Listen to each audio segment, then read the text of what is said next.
네, 토론에 본격적으로 들어가기에 앞서 장애 평생교육 당사자인 장애 성인의 이야기를 담은 영상을 짧게 보고 시작하도록 하겠습니다.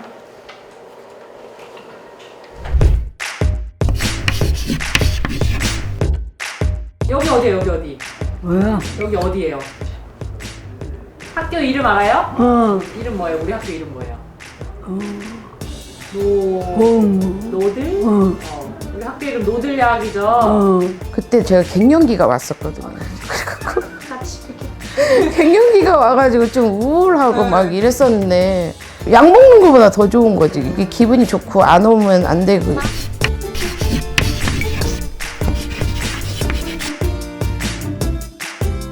아버지 어머니가 같이 아야오. 9살까지? 아야오. 19살까지요? 예. 그러다가 시설을 들어가신 거예요? 예. 아빠 엄마가 학교 가자. 학교 가자고 하면서 시설에 데려갔어요? 예. 집에서 부모님하고 어디 가보신 적 있으세요? 없어요. 그럼 주로 집에만 계셨어요? 예. 집에 휠체어도 없었어요? 예, 없어요.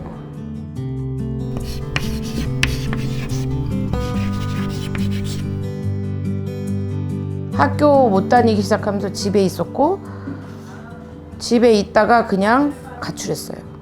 어디로요? 서울로. 혼자 온 거예요? 네, 혼자. 서울에는? 경찰서에서 나를 여성보호소인가 거기를 보내서 상담하면서 아버지한테 연락해서 아버지가 왔는데 안 따라갔죠. 그때 왜 안 따라갔어요? 아버지가 나랑 같이 죽자 그랬거든. 아, 지금 아버지도 없는데 눈물이 나네. 그래서 살아야 되겠다 어떻게든. 중학교 1학년 그 가정만 준둔반 그것만 배운 거밖에 없습니다. 언니 봐봐요. 이거 우리 낮 수업인데 거기서 언니가 좋아하는 거 얘기해주면 좋겠다. 언니 이거 여기 봐봐요. 무슨 수업인지. 이거 뭐예요? 하나, 둘. 이건 뭐 하는 수업이지? 강릉. 이거 커피. 어머. 뭐야? 노래. 언니 여기서 그러면 제일 좋아하는 수업 골라주세요. 이거? 학교 이제 다니니까 어때요? 좋아요. 귀여워. 한글 공부요? 기억, 니은 한글 공부예요? 새로운 세상이 열린 거예요. 여기 와서 공부하고 일로 이어지고 또 이제 검정고시도 다 따고 그래가지고 좋죠. 난 너무 행복해요 지금.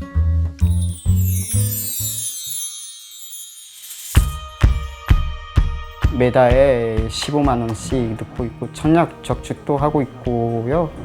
집 사고 자동차 사고 자립도 해야 되고 고등 검정고시 패스도 해야 되고 일도 해야 되고 할 게 엄청 많네요. 그리고 하나 더 해야지요. 뭐요? 연애해야지요. 연애. 여기는 어떤 곳이에요? 캔디님에게 좋아하고 고마워. 고마워요.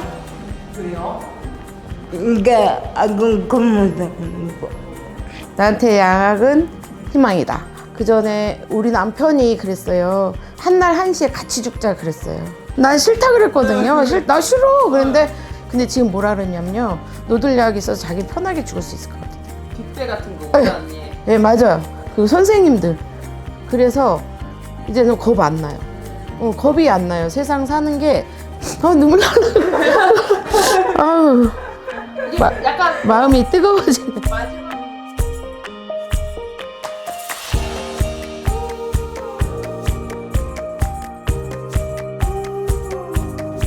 다 와요. 좋아요. 다 있어요. 나는 여기에서 평생 공부를 하고 싶어요. 그러니까 내가 시험은 패스했지만 아직 모르는 게 많고 또 여기 여기 아니면 갈 데 없어요. 응, 여기에 나는 그런 게 있었으면 좋겠어. 교양대학 같은 거 있잖아요. 그래서 계속적으로 공부하고 만나고 삶을 나누고 내가 할머니가 돼도 여기에 와서 뭔가 그 종이접기라도 할 수 있는 그렇게 되게 교육부나 뭐 이런 데에서 이렇게 지원을 계속적으로 해서 키워나갔으면 좋겠어요. 네. 언니 우리 이제 여기 와서 매일매일 수업하고 싶어요? 뭐? 오지 말까? 어나 연아 나한테 하고 싶은 말 있어요? 무슨 말? 이거 먹어 한번 먹어요 한번 먹어 같이 밥 먹자고? 그럴까요? 그래요 약속합시다 약속.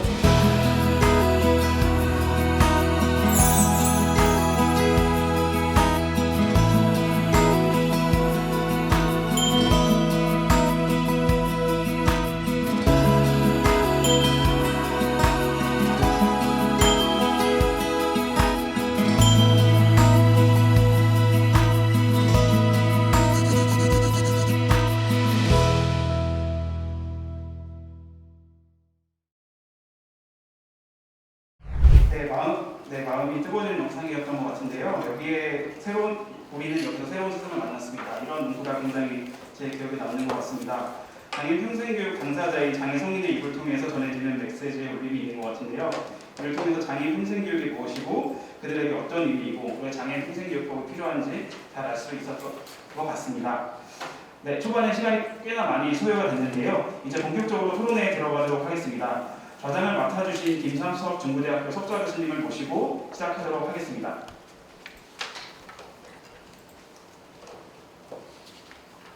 네, 안녕하십니까. 중부대학교 김삼석 교수입니다.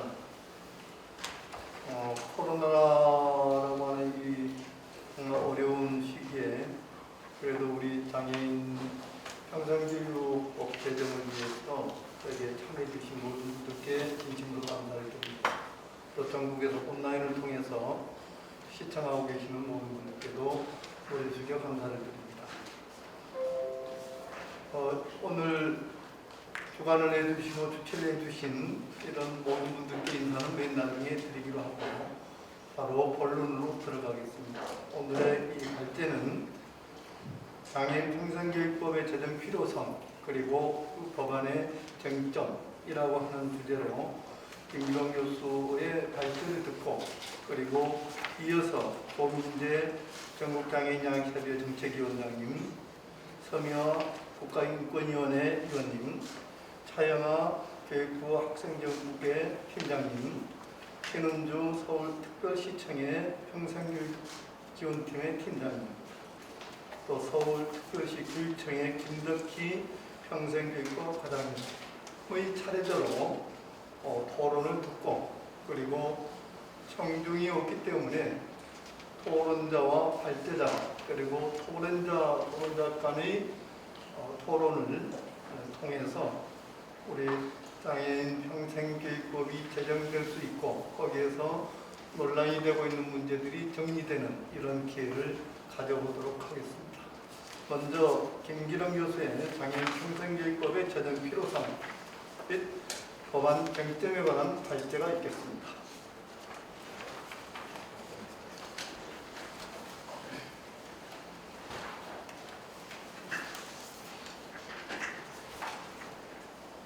네, 안녕하십니까. 저는 방금 소개받은 중부대학교 김기동이라고 합니다.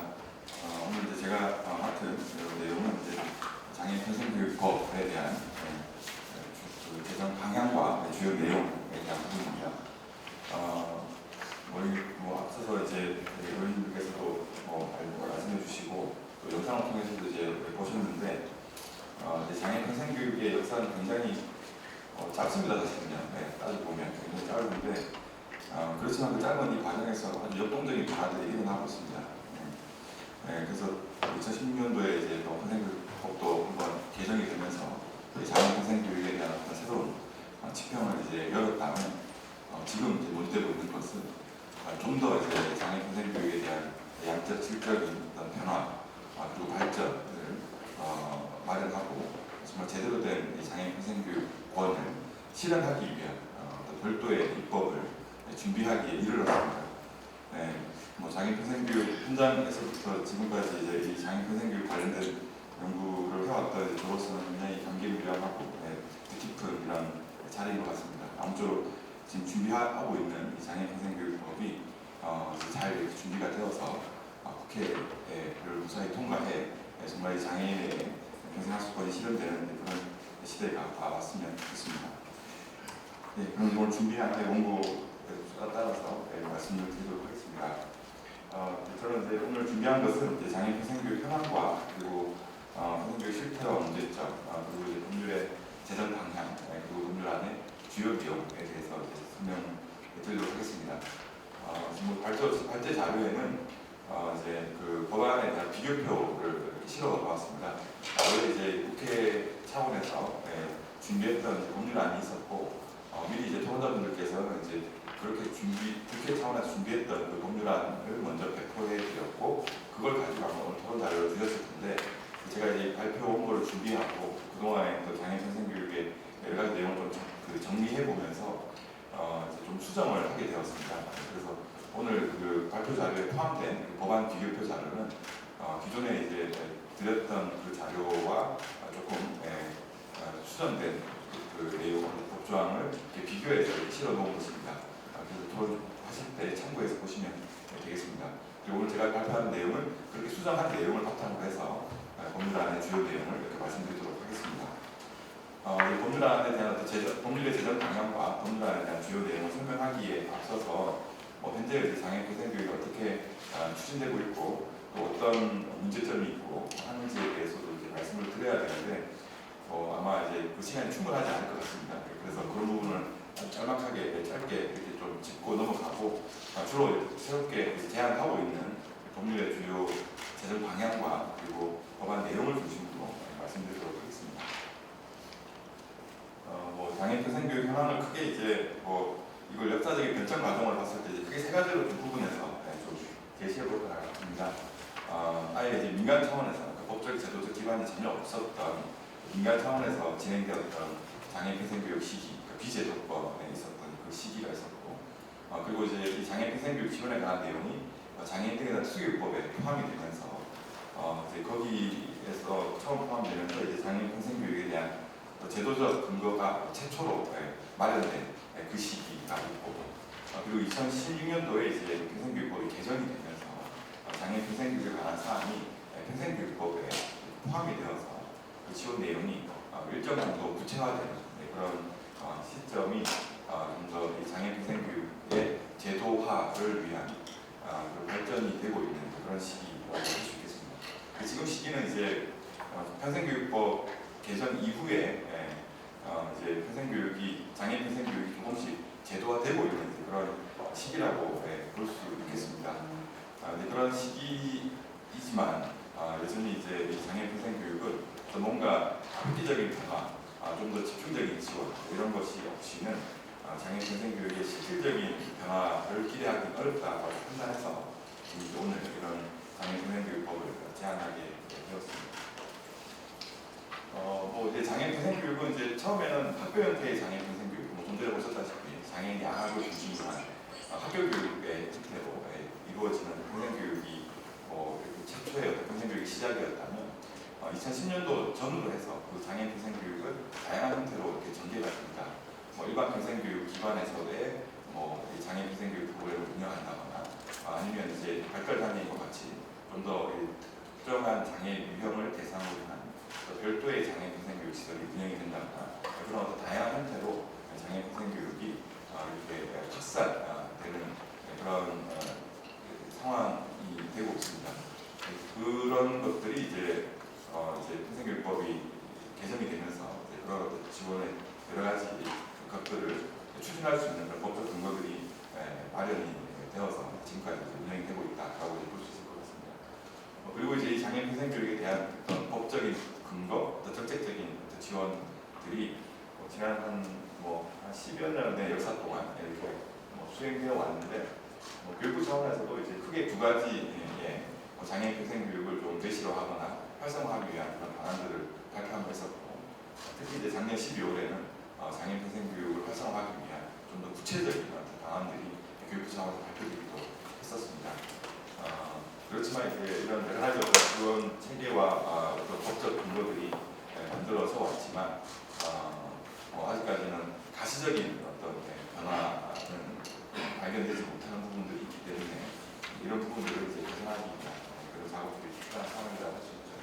그리고 이제 지역 차원에서도 국가의 어떤 역할만 기대하는 것이 아니라 국가의 어떤 법적 근거가 미비함에도 불구하고 각 지방자치단체에서는 장애인 야학에 대한 지원을 한다거나 아니면 발달장애인 평생교육시설을 별도로 설치 운영한다거나 이런 노력들을 해왔습니다. 특히 이제 오늘 서울시에서도 보셨는데 특히 이제 서울시교육청, 서울시청에서는 장애인 평생교육 학교 형태의 장애인 평생교육시설에 대한 지원 그리고 발달장애인 평생교육센터 설치 운영 등과 같은 법적인 근거에 미비에 불구하고 지자체 차원에서의 조례 개정을 통해 지역 차원에서의 장애인 평생교육 활성화하기 위한 노력들을 계속해 오셨습니다. 이제 그런 것들이 이제 뒷받침되어서 지금은 어쨌든 아주 최소한의 장애인 평생교육을 실시할 수 있는 그런 기관들이 지역 사회에서 조금씩 이렇게 구축이 되고 있다고 할 수 있겠습니다. 네, 그래서 이제 그리고 어쨌든 대표적인 장애인 평생교육에 대한 지원 체계는 이제 평생교육법이죠. 평생교육법에 대해서 짚고 넘어가지 않을 수가 없는데 이제 평생교육법에 이제 장애인 평생교육에 대한 내용이 이렇게 포함이 되어서 개선이 되었는데 이제 얼마 되지 않았습니다. 이제 실제로 시행된 지는 이제 한 2년 좀 넘었나요? 그 정도밖에 되지 않을 정도로 굉장히 따끈따끈한 이제 법률이죠.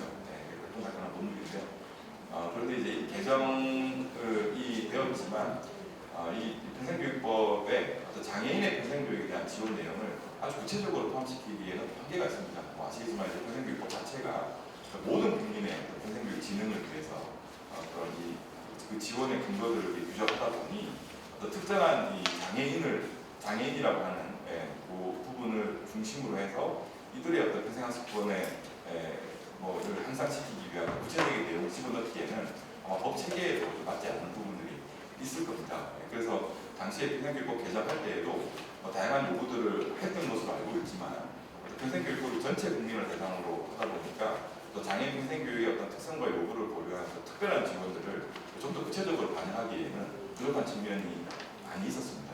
그래서 현재 평생교육법, 개정된 평생교육법을 보시면 아시겠지만 장애인 평생교육 지원에 관한 내용이 그렇게 많지가 않습니다. 물론 이제 이것조차 없었던 그런 시절과 비교하면 굉장한 변화라고 볼 수 있겠지만 장애인의 눈높이에서 아니면 장애인의 평생학습권을 보장한다는 측면에서는 현재와 같은 그 개정된 평생교육법만으로는 장애인 어떤 지역사회에 대해서 다양한 형태의 장애인 평생교육을 이용하는 데 있어서는 어려움이 있다고 저는 생각합니다. 그래서 이제 오늘 이런 이제 별도의 입법을 제안을 하게 되지 않았을까라고 생각합니다. 그래서 평생교육법에 나와 있는 장애인 평생교육과 관련된 조항은 지금과 같은 이런 내용들이 들어가 있습니다. 크게 한 4가지 정도의 내용들이 장애인 평생교육법에 장애인 평생교육에 대한 내용들이 들어가 있는데요. 이제 국가의 책무, 장애인 평생교육 진흥을 위한 책무와 또 평생교육 기본계획을 수립할 때 이제 장애인 평생교육에 관한 사항을 포함시킨다거나 이제 그런 최소한의 국가의 책무가 평생교육법에 규정이 되어 있고 그리고 이제 각 위원회들 평생교육 진흥을 위해서 중앙정부 그리고 시도 시군구에서 설치 운영 중인 위원회에 대한 장애인의 참여를 규정하고 있고 또 장애인 평생교육 지원 체계를 구축하기 위해서 국가센터와 그리고 이제 장애인 평생교육 시설 설치 운영 그리고 장애인 평생교육 가정 운영에 대한 내용이 들어가 있습니다. 그리고 마지막으로는 이제 장애인 평생교육 시설에서도 평생교육사를 배치하는 이런 규정이 들어가 있습니다. 그래서 이제 이런 내용들이 현재 평생교육법에도 규정이 되어 있습니다. 그래서 문제는 이제 이 규정만으로 과연 장애인이 지역 사회에 있는 이제 가까운 평생교육 시설에 가서 가까운 평생교육 기관에 가서 원하는 평생교육 프로그램을 적절하게 이용할 수 있는가에 대한 문제입니다. 그래서 하나씩 따져보면 아마 이제 문제 제기하지 않을 수가 없습니다. 예를 들어서 장애인 유형별 특성과 요구를 고려한 적절한 편의 제공, 보조인력 지원, 이동 지원이라든가 이제 여러 가지 어떤 지원들이 함께 제공이 되어야만 장애인의 평생학습 참여가 가능한 것인데 이런 부분들에 대한 지원 근거들은 현재 이 법 체계에서 찾아보기가 어렵습니다. 그리고 이제 지역사회에 있는 많은 이제 평생교육 기관들이 있는데 여기 기관들도 장애의 특성과 요구를 고려한 그런 다양한 평생교육 프로그램을 개설하고 또 다양한 편의 제공 환경을 갖추어야 하는데 그런 것들을 지원하기 위한 근거들을 찾아보기가 어렵습니다. 그리고 또 전달 체계상으로 하고 현재 국가센터에 대한 이제 규정은 있는데 이제 시도의 차원에서 어떤 장애인 평생교육을 진흥하기 위한 그런 센터들도 없습니다. 그래서 이제 그런 여러 가지 것들을 또 따지고 보면 이 법률의 규정만으로는 장애인 평생교육을 활성화하는 데 어려움이 있고 지금 다시 교육부에서 지금 올해부터 장애인 평생학습도시 시범 사업을 원하고 있는데 그 사업을 시행하는 데 있어서 현재 법적 근거로는 현재 평생교육법에는 그런 근거가 없는 상황입니다. 그래서 최근에 지금 교육부에서 이 법 개정을 준비하고 있기도 하죠. 그래서 이제 이런 현재 평생교육법으로는 장애인 평생교육을 진행하기 위한 그런 충분한 근거들을 갖고 있지 못하고 있다라는 측면을 확인해 볼 수가 있습니다. 그리고 이제 이 평생교육법이 개정되고 나서 뭐 여러 가지 또 변화들도 있었습니다. 교육부에 지금 오늘 팀장님 따로 보셨지만 장애학생 진로 평생교육팀이 설치가 되었고 또 재작년에는 국가장애인 평생교육 기능센터도 설치가 되었습니다. 그리고 뭐 평생교육 바우처 사업도 운영하고 또 지역별 다양한 평생교육 사업들도 운영하는 등 평생교육 시행 이후에 다양한 평생교육에 대한 진흥들이 이루어지고 있지만 그렇지만 이제 막상 또 현실을 따져보면 장애인 평생교육의 현실은 굉장히 열악한 시점입니다. 뭐 예를 들어서 전체 국민의 평생학습 참여율이 한 35%, 많게 보면 한 40%까지 됩니다. 그런데 장애인의 평생학습 참여율은 지금 이건 이제 장애인 실태조사 자료를 근거해서 이렇게 제시한 건데 최근에 이제 조사한 장애인 평생교육 실태조사를 보면 최대 4%까지 잡고 있습니다. 그러니까 전체 장애인의 한 4% 정도가 장애인 평생학습에 참여하고 있는 것으로 보고되고 있습니다. 그래서 이제 최소로 잡으면 아예 0%도 있습니다. 아예 참여하지 않고 있다라고 보고된 자료도 있고요. 그리고 이제 한 1% 남짓 이 정도가 현재 어떤 장애인 평생학습 참여율이고 특히 최근에 보고된 특정한 대상을 실시한 그런 평생교육 실태조사에서도 최대로 잡아도 이 장애인 평생학습 참여율이 한 4% 정도밖에 되지 않습니다. 이것은 전체 국민의 평생학습 참여율과 비교해 봤을 때 거의 10배 가까이, 10배 이상 이렇게 차이가 나는 것입니다. 그래서 이런 격차가 이제 너무 많이 나타나고 있고 이런 격차는 10수년 전부터 저는 장애인 평생교육과 관련된 활동을 해왔는데요. 그때의 수준과 지금의 수준에 큰 차이가 이제 없는 것으로 확인이 되고 있습니다. 그래서 이와 같은 이제 낮은 장애인 평생학습 참여율의 원인이 도대체 뭐냐라고 이제 몇 가지 뽑아보면 대표적으로는 이제 장애인 평생학습에 참여하고 싶어도 이것을 이용할 수 있는 그런 기반들이 없는 거죠. 지역 사회 내에 장애인이 이용 가능한 그런 평생교육 기반이 없거나 아니면 적절한 평생학습 프로그램, 평생교육 프로그램이 없는 등의 공급 기반, 지원 기반들이 부재하기 때문에 이런 참여율이 저조한 것이 아닌가라고 이제 생각이 들고요. 그리고 이제 실제로 또 장애인 평생교육 프로그램을 이용한다고 하더라도 이 장애인 특성과 요구를 고려한 이제 장애를 고려한 또 적절한 인적, 물적 지원들이 함께 제공되어야 하는데 그런 것들을 지원할 수 있는 그런 여건들도 이제 갖추지 못하다 보니까 장애인 평생교육 프로그램을 참여한다 하더라도 중도에 그만두거나 이제 이런 일이 벌어지기도 합니다. 이런 것들이 평생학습 참여율을 낮게 만드는 그런 원인이 된다고 생각하고 있고요. 그리고 또 일반 평생교육 시설에서의 이 장애인 평생교육 프로그램에 대한 인식, 또 장애인 학습자에 대한 그런 낮은 인식 이런 것들도 장애인 평생학습 참여를 저조하게 만드는 원인이라고 생각하고요. 그리고 또 국가와 지자체 차원에서의 장애인 평생교육 진흥을 위한 어떤 행재적적 지원도 예전에 비해서는 많이 향상되었지만 획기적으로 향상되지는 않았습니다. 사실 한 10수년 전에 장애인 평생교육 예산도 한 국가 지자체 다 합쳐서 한 10억, 20억 내외였습니다. 10년 전만 해도. 근데 지금 장애인 평생교육에 투입될 그 예산의 수준도 사실은 수백억이 되고 수천억이 되고 이런 상황은 아닙니다. 지금 교육부에서 지금 하고 있는 평생교육 관련된 예산 다 합쳐봐야 아직 한 50억 내외인 것으로 알고 있습니다. 그래서 이제 10수년이 지나고 관련된 법 체계가 많이 갖추어졌지만 장애인 평생교육을 활성화하고 진흥하기 위한 어떤 예산의 수준이 그렇게 크게 늘어났다고 보기 어렵습니다. 이제 이런 것들이 즉 장애인 평생교육에 대한 투자가 적고 그러다 보니까 장애인 평생교육 기반이 많이 없고 또 장애인 평생교육 프로그램 운영하는 기반들이 많이 없다 보니까 장애인의 평생학습 참여율이 저조한 거 아닌가라고 생각합니다.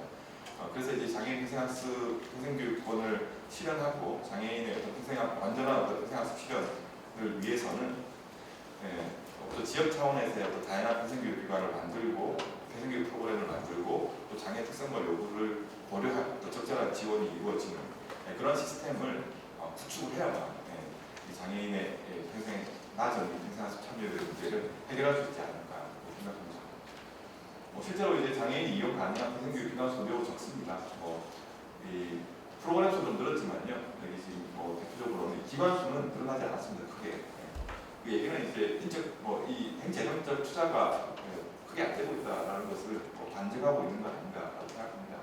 그러니까 즉 프로그램 지원 중심으로 예산이 많이 투여되지 않는 프로그램 중심의 지원을 많이 했을지는 몰라도 실제로 장애인이 이용 가능한 그런 기관들이 많아야 되는데 그런 기관 수는 크게 늘어나지 않았기 때문에 이제 이런 부분들에 대한 어떤 그 법적 제도적 근거를 통해서 기관을 확충하기 위한 조치가 이루어져야 된다고 생각합니다. 그리고 전국에 이제 평생교육 기관이 4,000여 개 정도가 있습니다.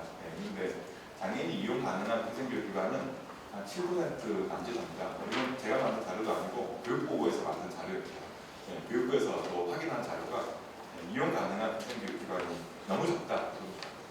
그리고 이들 기관이 대부분 다 장애인 야학이나 아니면 특수교육 관련된 그런 기관들이지 일반 평생교육 기관에서 장애인 실제로 이용 가능한 평생교육 기관들이 많지 않습니다.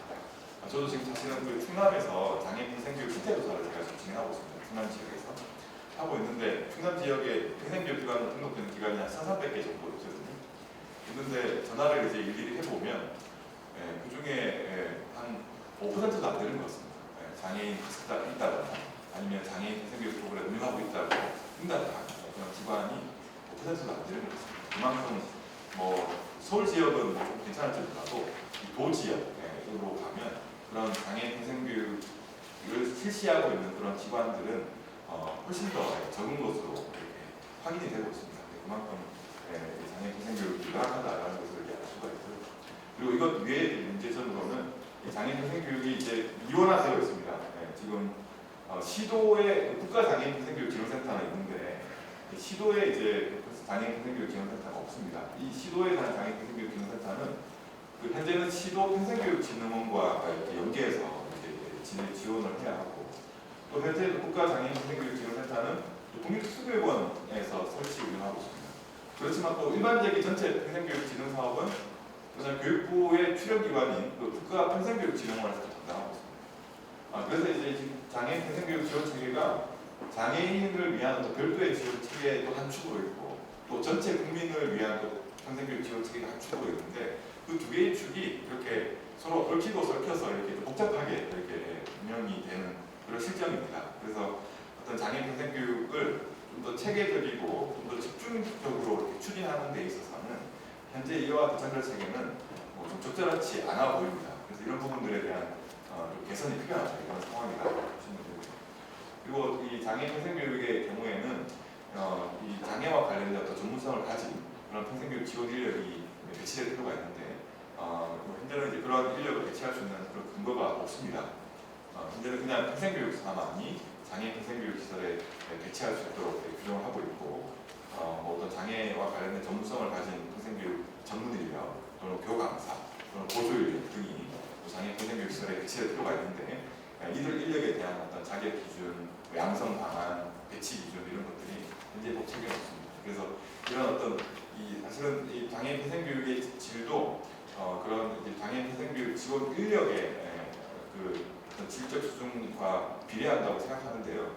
그래서 적절한 인력을 이렇게 좀 지원할 수 있는 그런 체계가 좀 만들어질 필요가 있다고 생각이 들고요. 그리고 이제 또 장애인 평생교육에 있어서는 또 복잡한 출입문도 문제라고 생각합니다. 그러니까 여기저기서 장애인 평생교육 프로그램을 한다고 이렇게 홍보를 하고 있지만 장애인들은 그걸 일일이 확인하고 거기서 이용 가능한지 문을 두드려 보고 장애인 평생교육 프로그램을 이용할 수가 있습니다. 이렇게 출입문이 하나가 아니라 여러 개의 이제 그 장애인 평생교육과 관련된 기관을 장애인이 일일이 다 찾아다니면서 여기서 내가 프로그램을 이용할 수 있는지 없는지를 확인하고 이용할 수 있으면 그때 평생교육 프로그램을 이용할 수 있는 이 복잡한 출입문을 갖고 있습니다.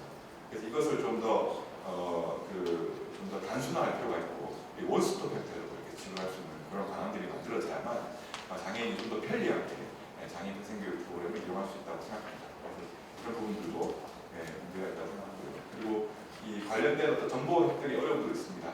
장애인 평생교육과 관련해서 어디 가서 어떤 프로그램을 이용하면 좋은지 그런 정보를 이제 알면 좋은데 아직까지는 이제 어떤 장애인 평생교육에 대한 그런 정보망들이 사실 충분히 구축되어 있지 않습니다. 그리고 또 뭐 가정에서도 온라인을 통해서 뭐 다양한 평생학습 참여가 가능할 텐데 그런 온라인 어떤 정보 시스템 역시 장애 특성과 요구를 고려한 그런 시스템들이 구축되어 있지 않습니다. 그래서 그런 부분들에 대한 개선이 이제 필요한 상황이라고 볼 수 있겠습니다.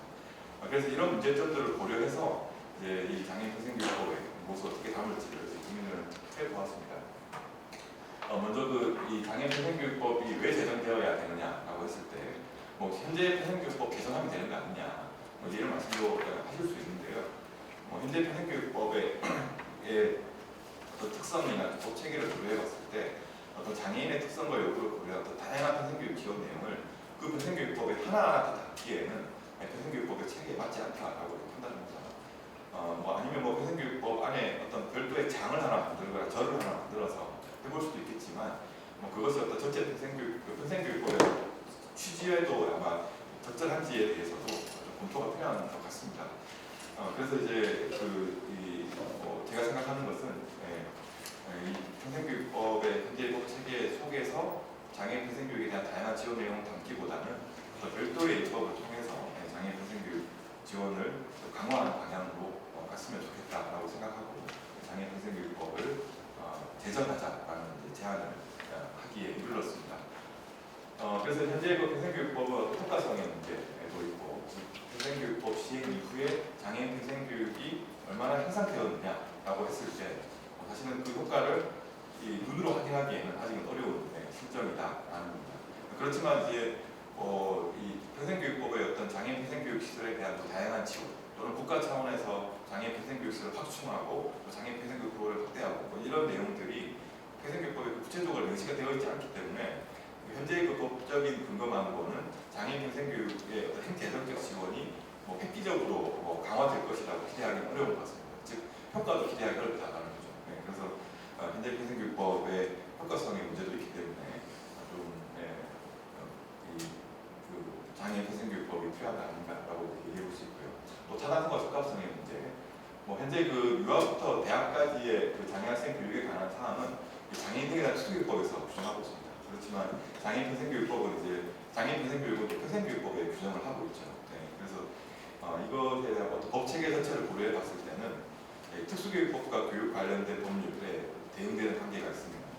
장애인 평생교육은 어떤 별도의 어떤 장애인 평생교육 지원법과 또 일반 평생교육법과의 어떤 관계로 이렇게 좀 정리하는 그런 어떤 법 체계 구축도 필요한 거 아닌가라고 생각을 해보았습니다.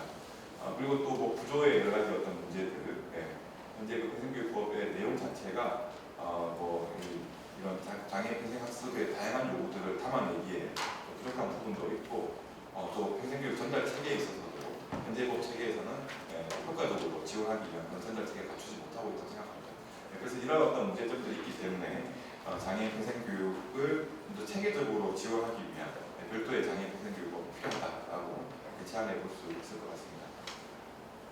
그래서 이제 앞으로 제안하는 바는 현재 어떤 열악한 어떤 장애인 평생교육의 수준이 좀 더 많은 장애인들이 평생학습 기회를 보장받고 그리고 높은 만족도를 평생학습에 대한 높은 만족도를 가지고 또 이것을 통해서 구체적인 성과도 갖게 되고 그리고 또 기존의 어떤 장애인 평생교육의 어떤 질적 수준을 더 높일 수 있는 그런 방향으로 장애인 평생교육이 이루어질 필요가 있다고 생각하고 이런 방향을 토대로 장애인 평생교육 개정 방향을 다음과 같이 이렇게 좀 제안을 해볼 수 있습니다.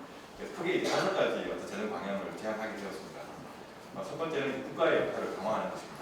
국가의 역할을 강화하는 것이 있고 국가의 역할을 강화하기 위해서 국가 수준의 장애인 평생교육 진흥 계획을 수립하거나 장애인 평생교육 정책을 심의하기 위한 위원회를 만들거나 그리고 이제 국가 차원에서 장애인 평생교육 정책 집행 결과를 점검하고 그 결과를 국회에 보고하거나 이런 걸 통해서 국가의 장애인 평생교육에 대한 책무성을 높이는 그런 이제 내용들이 다 들어갈 필요가 있다고 생각하고요.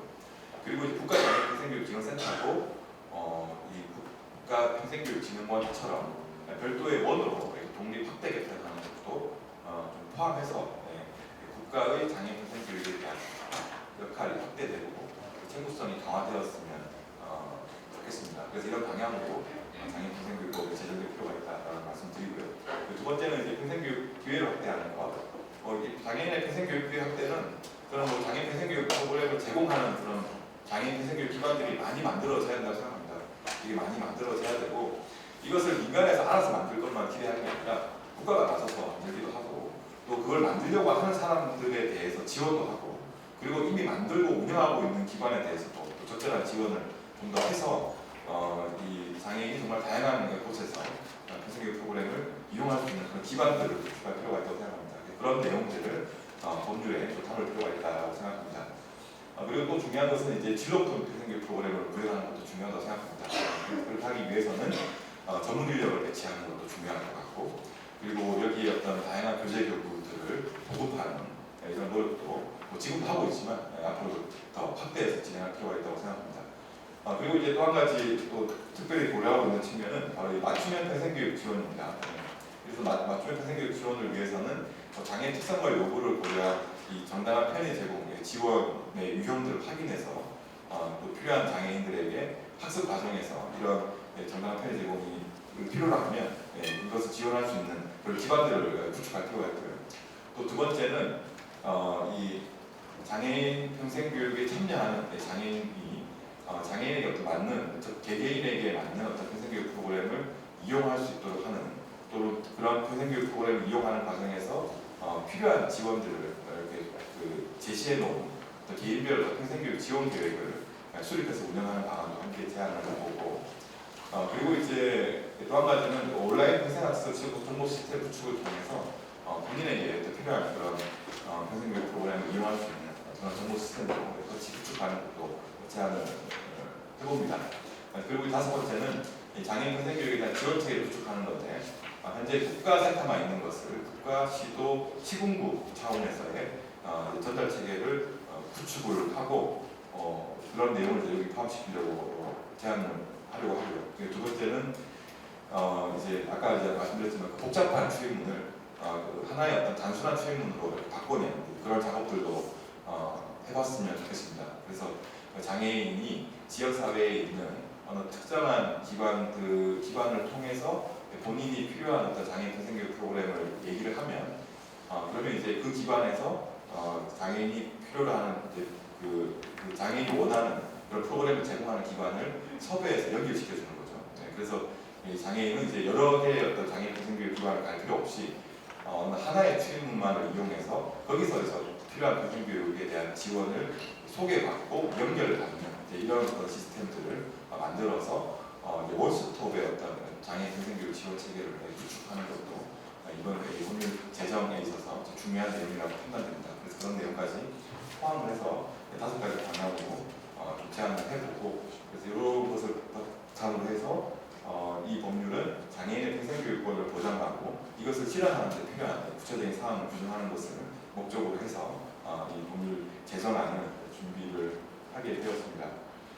이 법안의 주요 내용을 한 10여 가지 정도로 좀 이렇게 정리해서 말씀을 드리겠습니다. 첫 번째로는 장애인 평생교육이 하나의 권리라는 것을 분명히 명시하는 그런 내용을 목적 조항과 그리고 제3조의 장애인의 평생교육권이라고 하는데 그 조항을 담았습니다. 원래 당초 안에는 이게 없었는데요. 이 부분은 이제 뭐 장애인 평생교육 관련 단체들에서도 계속 요구해 왔었고 또 이것을 하나의 권리로서 보장하는 문제는 장애인 어떤 평생학습권 신장에 있어서 크게 미치는 영향이 있을 거라고 생각이 들어서 평생학습권을 보장하는 이런 내용들을 법률의 조항으로서 이렇게 담아 보았습니다. 그리고 이제 또 한 가지는 이제 장애인 평생교육에 대한 국가와 지자체의 어떤 책무를 규정하는 내용, 뭐 이건 좀 전에 말씀드렸지만 재정 방향에 명시되어 있는 이런 내용을 중심으로 해서 국가와 지방자치단체의 어떤 역할을 강화하는 이런 내용들을 법조항으로 이렇게 담았습니다. 그리고 이제 장애인 평생교육 전달 체계를 구축하는 것, 역시 이제 국가 수준, 시도 수준, 시군구 수준에 이렇게 나누어서 어떤 전달 체계를 구축하는데 중요한 것은 기존의 어떤 이원한 전달 체계를 지금처럼 이렇게 복잡한 이원한 전달 체계를 하나의 어떤 단일한 전달 체계로 바꾸자는 겁니다. 장애가 전달책을 바꾸어서 이제 그 장애인 평생 교육에 대한 좀 더 집중적이고 효과적인 어떤 지원이 가능한 그런 시스템들을 만드는 것을 이제 제안을 드립니다. 이 과정에서 기존에 있었던 국가, 시도, 시군구 차원에서의 일반 평생교육 지원 체계는 이와 같은 별도의 장애인 평생교육 전달 체계를 더 강화하는 데 필요한 지원을 하는 그런 역할을 담당하는 것으로 정리하면 좋을 것 같습니다. 그리고 또 한 가지 이제 뭐 새롭게 선보이는 거라고 해야 될까요? 장애인의 어떤 평생교육의 어떤 이용, 참여, 신청을 할 수 있는 그런 체계를 구축하는 겁니다.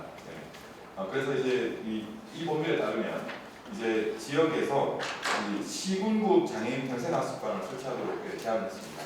여기는 이제 공적 기관이 될 겁니다. 뭐 장애인 평생교육기관은 뭐 민간이든 뭐 공공기관이든 다양한 곳에서 운영할 수 있는데요.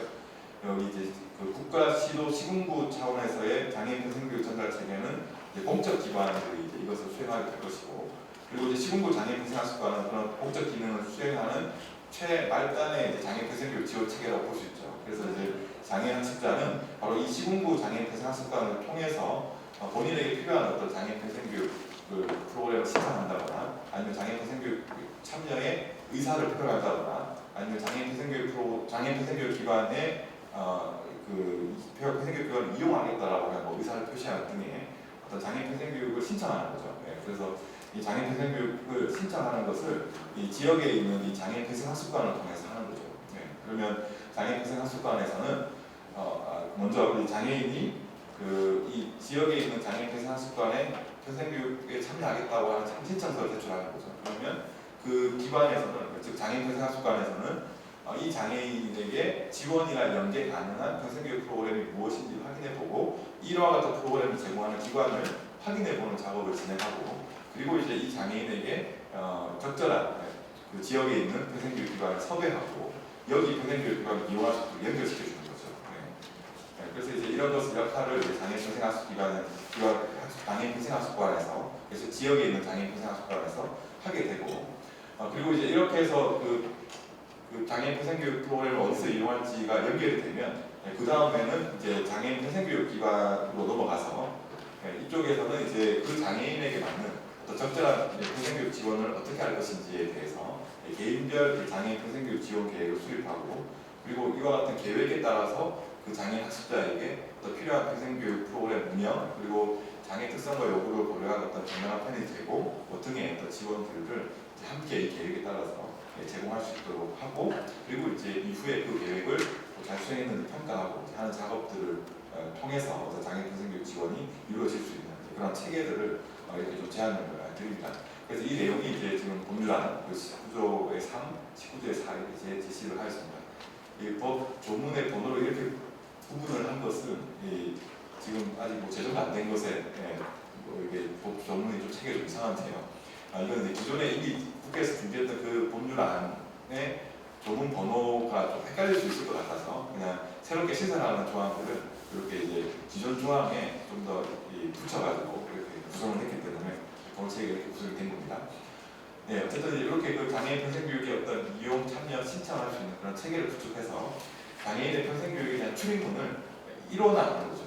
현재 어떤 다원화되어 있는 장애인 평생교육 출입문을 일원화해서 이제는 지역에 있는 공공에서 운영하는 장애인 평생학습관을 통해서 필요한 평생교육 프로그램을 신청하면 거기서 필요한 프로그램들을 연결받고 소개받고 발전받는 이런 어떤 시스템들을 운영을 하겠다라는 이제 그런 내용도 담고 있고요. 그리고 이제 그렇게 해서 프로그램 신청을 하면 또 지역에 있는 또 장애인 평생교육 기관에서는 그 장애인 학습자의 특성과 요구에 맞는 또 적절한 평생교육 프로그램을 그냥 제공하는 것이 아니라 별도의 어떤 개인별 계획을 수립해서 그것을 이제 그것에 따라서 평생교육 프로그램을 제공할 수 있는 그런 시스템을 만들어서 그야말로 좀 더 맞춤형에다가 좀 더 질 높은 그런 평생교육 지원 체계가 구축될 수 있도록 하는 이제 내용들을 법률안에 담았습니다. 그래서 기존 체제와 이제 새로운 체제를 이렇게 비교해 보면 이런 차이가 있습니다. 이런 자료를 통해서 대체하도록 하겠습니다. 그리고 장애인 평생교육 정책에 대해서 심의할 수 있는 그런 체계를 구축하는 것. 장애인이 이제 국가, 시도, 시군구 차원에서의 장애인 평생교육 지원 체계가 다 만들어지기 때문에 저는 뭐 여기 별도의 어떤 이 장애인 평생교육 정책과 주요 현안에 대해서 심의할 수 있는 기구를 별도로 운영하는 것도 저는 충분히 가능하다라고 생각을 하고, 그래서 이제 이런 것들을 하기 위해 위한 어떤 위원회를 설치 운영하는 이제 그런 규정들을 제안을 하였습니다.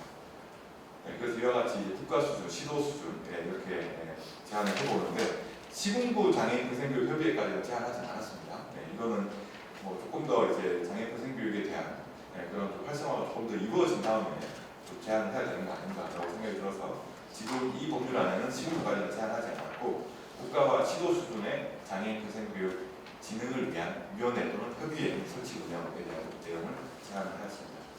네, 그리고 또 다양한 형태의 장애인 평생교육 시설에 대한 설치 운영과 지적 근거들을 만들었습니다. 현재는 이런 장애인 평생교육 기관의 유형이 크게 4가지 유형이 있습니다. 4가지 유형이 있는데 이런 4가지 유형에 따라서 이와 같은 시설을 설치 운영하거나 기존에 있는 그 자격을 갖추거나 여건을 갖춘 곳은 지정을 하는 등의 그런 이제 다양한 형태의 장애인 평생교육 시설을 운영할 수 있는 그 기반들을 이제 만들려고 하고 그리고 그것뿐만 아니라 이런 평생교육 시설이 발달장애인 평생교육 시설만 있는 것도 아닐 거고 아마 여러 가지 어떤 장애 유형을 고려한 아마 별도의 장애인 평생교육 시설 얼마든지 만들 수 있을 것 같고 그리고 이제 중도 중복 장애인을 위한 최중도 중복 장애인을 위한 평생교육 시설도 만들 수 있을 것 같고 또 지역의 특성 특히 농산어촌이나 또 지역의 특성을 고려해서도 장애인 평생교육 시설을 만들 수 있을 것 같고 또 기관의 특성 여기가 기존의 어떤 공공기관이냐 아니면 대학이냐 아니면 민간 기관이냐에 따라서도 다양한 형태의 장애인 평생교육 시설을 만들 수 있다고 생각합니다. 그래서 이런 어떤 다양한 특성을 고려해서 다양한 형태의 장애인 평생교육 시설들이 만들어질 수 있는 그런 근거들도 법률에서 함께 제안을 해왔습니다. 그리고 이제 이 장애인 학습자의 특성을 고려해서 여기 지금 원스톱 장애인 평생교육 지원 체제, 개인별 장애인 평생교육 지원 체계 구축하는 것, 그리고 장애인 평생교육의 어떤 정보 종합 정보 시스템을 구축하는 것, 그리고 정당한 편의 제공 지원 체계를 구축하는 것, 이제 이런 내용들을 충분히 이제 규정을 해서 맞춤형 장애인 평생학습 지원 체계가 가능하도록 그런 내용들을 이제 제시를 하였고요. 그리고 이뿐만 아니라 지금 학력 인정 지원 체계까지도 장애 특성과 요구를 고려해서 별도의 지원 체계로 운영이 가능하도록 그 근거를 제안을 했습니다. 그리고 이제 또 한 가지 추진하고 제안하고 있는 것은 장애인 평생교육은 평생교육만 이렇게 제공을 하기보다는 그 안에서 일자리도 만들어지고 그리고 일자리가 연계되기도 하고 그리고 평생교육 기관에 지역사회에 있는 다양한 복지 서비스도 같이 또 지원이 되고 하는 등의 평생교육과 고용과 복지가 함께 어우러지는 어떤 복합적인 평생학습 지원 체계, 즉 학습과 일과 삶을 위한 평생학습 지원 체계가 구축될 수 있는 그런 모델도 개발해서 운영할 수 있는 그런 근거도 함께 제시를 했습니다. 특히 이건 이제 지난번 중증장애인 공공 일자리 정책 관련 토론회에서도 제안을 드렸었는데요. 평생 학습 활동을 하는 것 자체를 어떤 사회적 가치를 생산하는 활동이라고 보고 그것에 대해서 국가가 임금을 지급하고 이걸 통해서 이제 평생학습과 일자리가 같이 이렇게 융합되어서 이루어지는 어떤 새로운 평생학습 모델을 추진할 수 있는 그런 방안도 함께 제시하였습니다. 그래서 어떤 전통적인 어떤 일자리 모델이 아니라 새로운 일자리 모델 그리고 새로운 평생학습 모델을 또 같이 융합해서 지원할 수 있는 법적 근거도 함께 제안을 하였습니다. 그리고 이제 평생교육 전문 인력에 대한 자격과 배치 근거 그래서 지금 이와 같은 전문 인력, 제공 인력, 보조 인력과 같은 이런 다양한 인력들도 장애인 평생교육 시설에 지원이 될 수 있도록 하는 그런 근거 그리고 이와 같은 인력에 대한 어떤 자격이나 배치에 대한 사항도 법률안에 담도록 하였습니다. 그리고 이것뿐만 아니라 또 장애인 평생교육 시설이면 또 장애인 평생교육은 또 인권 친화적인 평생학습 환경을 구현하는 것도 또 되게 중요하다고 생각합니다. 그래서 장애인 평생교육 기관에서 장애를 이유나 차별 금지, 장애인이 있어서는 안 될 것이고 그리고 장애인 평생교육 기관 종사자에 대한 인권교육 실시를 의무화하고 그리고 이제 장애인 평생교육 기관에서도 어떤 인권 친화적인 어떤 경영 원칙이라든가 이와 관련된 어떤 계획 수립에 대한 그런 규정도 함께 제시를 하여서 인권 친화적인 평생학습 구현에 필요한 그런 근거도 함께 제시를 하였습니다. 그리고 이것뿐만 아니라 장애인 평생교육 관련된 개념을 좀 더 명료화한다거나 장애인을 위한 평생교육 홍보 체계를 구축한다거나 그리고 평생학습 도시를 지정하고 또 이와 관련된 협의체를 운영한다거나 이런 내용도 이제 추가를 하였고요. 그리고 또 한 가지는 좀 더 장애인이 자유롭게 평생교육을 받을 수 있도록 하기 위해서 필요한 비용을 지원해 준다. 이건 이제 좀 더 적극적으로 얘기하면 무상의 평생교육, 무상의 평생학습권 또는 이제 무상의 평생교육에 참여할 수 있는 그런 권리까지도 고려해서 법조항을 제안을 하였습니다. 그래서 이런 내용들을 이제 법안 내용으로 이렇게 규정을 하였습니다. 그래서 이렇게 요약해서 좀 설명드릴 수 있을 거고요. 저희가 이제 생각하고 있는 것은 이건 이제 국회하고 국회의원님하고 상의를 해봐야 되는 문제겠지만 제 개인적으로는 이것이 올해 연말에 좀 빨리 발의가 되어서 내년 상반기에 국회 논의를 거쳐 제정이 되고 그리고 한 내후년 그러니까 2022년 정도에는 이 실제로 장애인 평생교육법이 제정이 되어서 정말 이 장애인 평생교육 환경이 제대로 만들어졌으면 좋겠습니다. 그리고 이제 이런 평생교육법 제정을 위해서 몇 가지 또 해결해야 될 문제들도 있을 겁니다. 지금 몇 가지 지금 제가 여러 가지 제안을 드렸지만 이 제안들이 아마 모든 사람들이 다 동의하는 사항이 아닐 수 있습니다. 그래서 분명히 아마 쟁점이 있을 거라고 생각이 들고요. 그래서 제가 좀 생각하는 이 예산 쟁점은 한 6가지 정도가 있습니다. 그래서 이제 이 6가지 정도의 쟁점들을 관련된 이해 당사자와 단체, 학회 등과 같이 협의해서 좀 정리해 나갈 필요가 있을 것 같고요. 그리고 이제 이런 협의를 하면서 이제 법 제정 작업이 추진되었으면 좋겠고, 그리고 이제 또 장애인 평생교육법 제정이 좀 더 가시화되려면 지금 현재 교육부와 국가장애인 평생교육지원센터에 추진하고 있는 장애인 평생교육과 관련된 다양한 시범사업들도 앞으로 더 확대 시행해 나갈 필요가 있을 것 같습니다. 그리고 이제 이후에 어떤 입법 추진 과정에서는 지금 오늘 이제 이런 제안을 드렸으니까요. 장애인 평생교육법 입법을 위한 어떤 관련 전문가, 단체와의 어떤 협의체를 구성해서 이 법 제정 과정에 대해서 좀 지속적으로 논의해 나갔으면 좋겠습니다. 그리고 또 한 가지가 아마 저는 제일 큰 문제 중에 하나라고 생각합니다. 현재 그 보조금 관련 법령 때문에 국가가 직접 장애인 평생교육 시설에 교부금을 지급할 수가 없습니다. 그래서 교부금 관련 법령을 개정해야만 됩니다. 그래야지만 국가가 직접 장애인 평생교육 시설에 예산을 지원할 수가 있습니다. 현재는 그렇게 할 수가 없어서 불가피하게 교육부에서는 그 지방자치단체에 예산을 지원을 하고 지방자치단체가 또 그 단체에 또 예산을 지원하는 좀 이중적이거나 아니면 복잡한 어떤 장애인 평생교육 예산 운영 체계를 운영하고 있습니다. 그런데 이제 아마 장애인 평생교육법에 지금 제안하고 있는 이 장애인 평생교육이 좀 더 활성화되려면 국가가 이렇게 장애인 평생교육 시설을 직접 지원할 수 있는 그런 근거들이 만들어질 필요가 있고, 현재 장애인 평생교육법에는 그렇게 규정하고 있습니다만 보조금 관련 법령 때문에 장애인 평생교육법을 이렇게 규정하고 있다 하더라도 보조금 관련 법령 때문에 아마 국가가 장애인 평생교육 시설에 예산 지원을 못할 겁니다. 그래서 이제 저도 확인해봤더니 보조금 관련 법령은 이제 그 장애인 평생교육법에서 강제로 개정시키지 못하더라고요. 그 오로지 그 보조금 관련 법령을 개정해야만 그것이 유효한 것으로 나와 있어서 아마 장애인 평생교육법을 제정하는 그 시기에 보조금 관련 법령도 함께 개정할 필요가 있을 것 같습니다. 여기까지 이렇게 말씀드리겠습니다. 지금까지 잘 들어주셔서 고맙습니다. 감사합니다.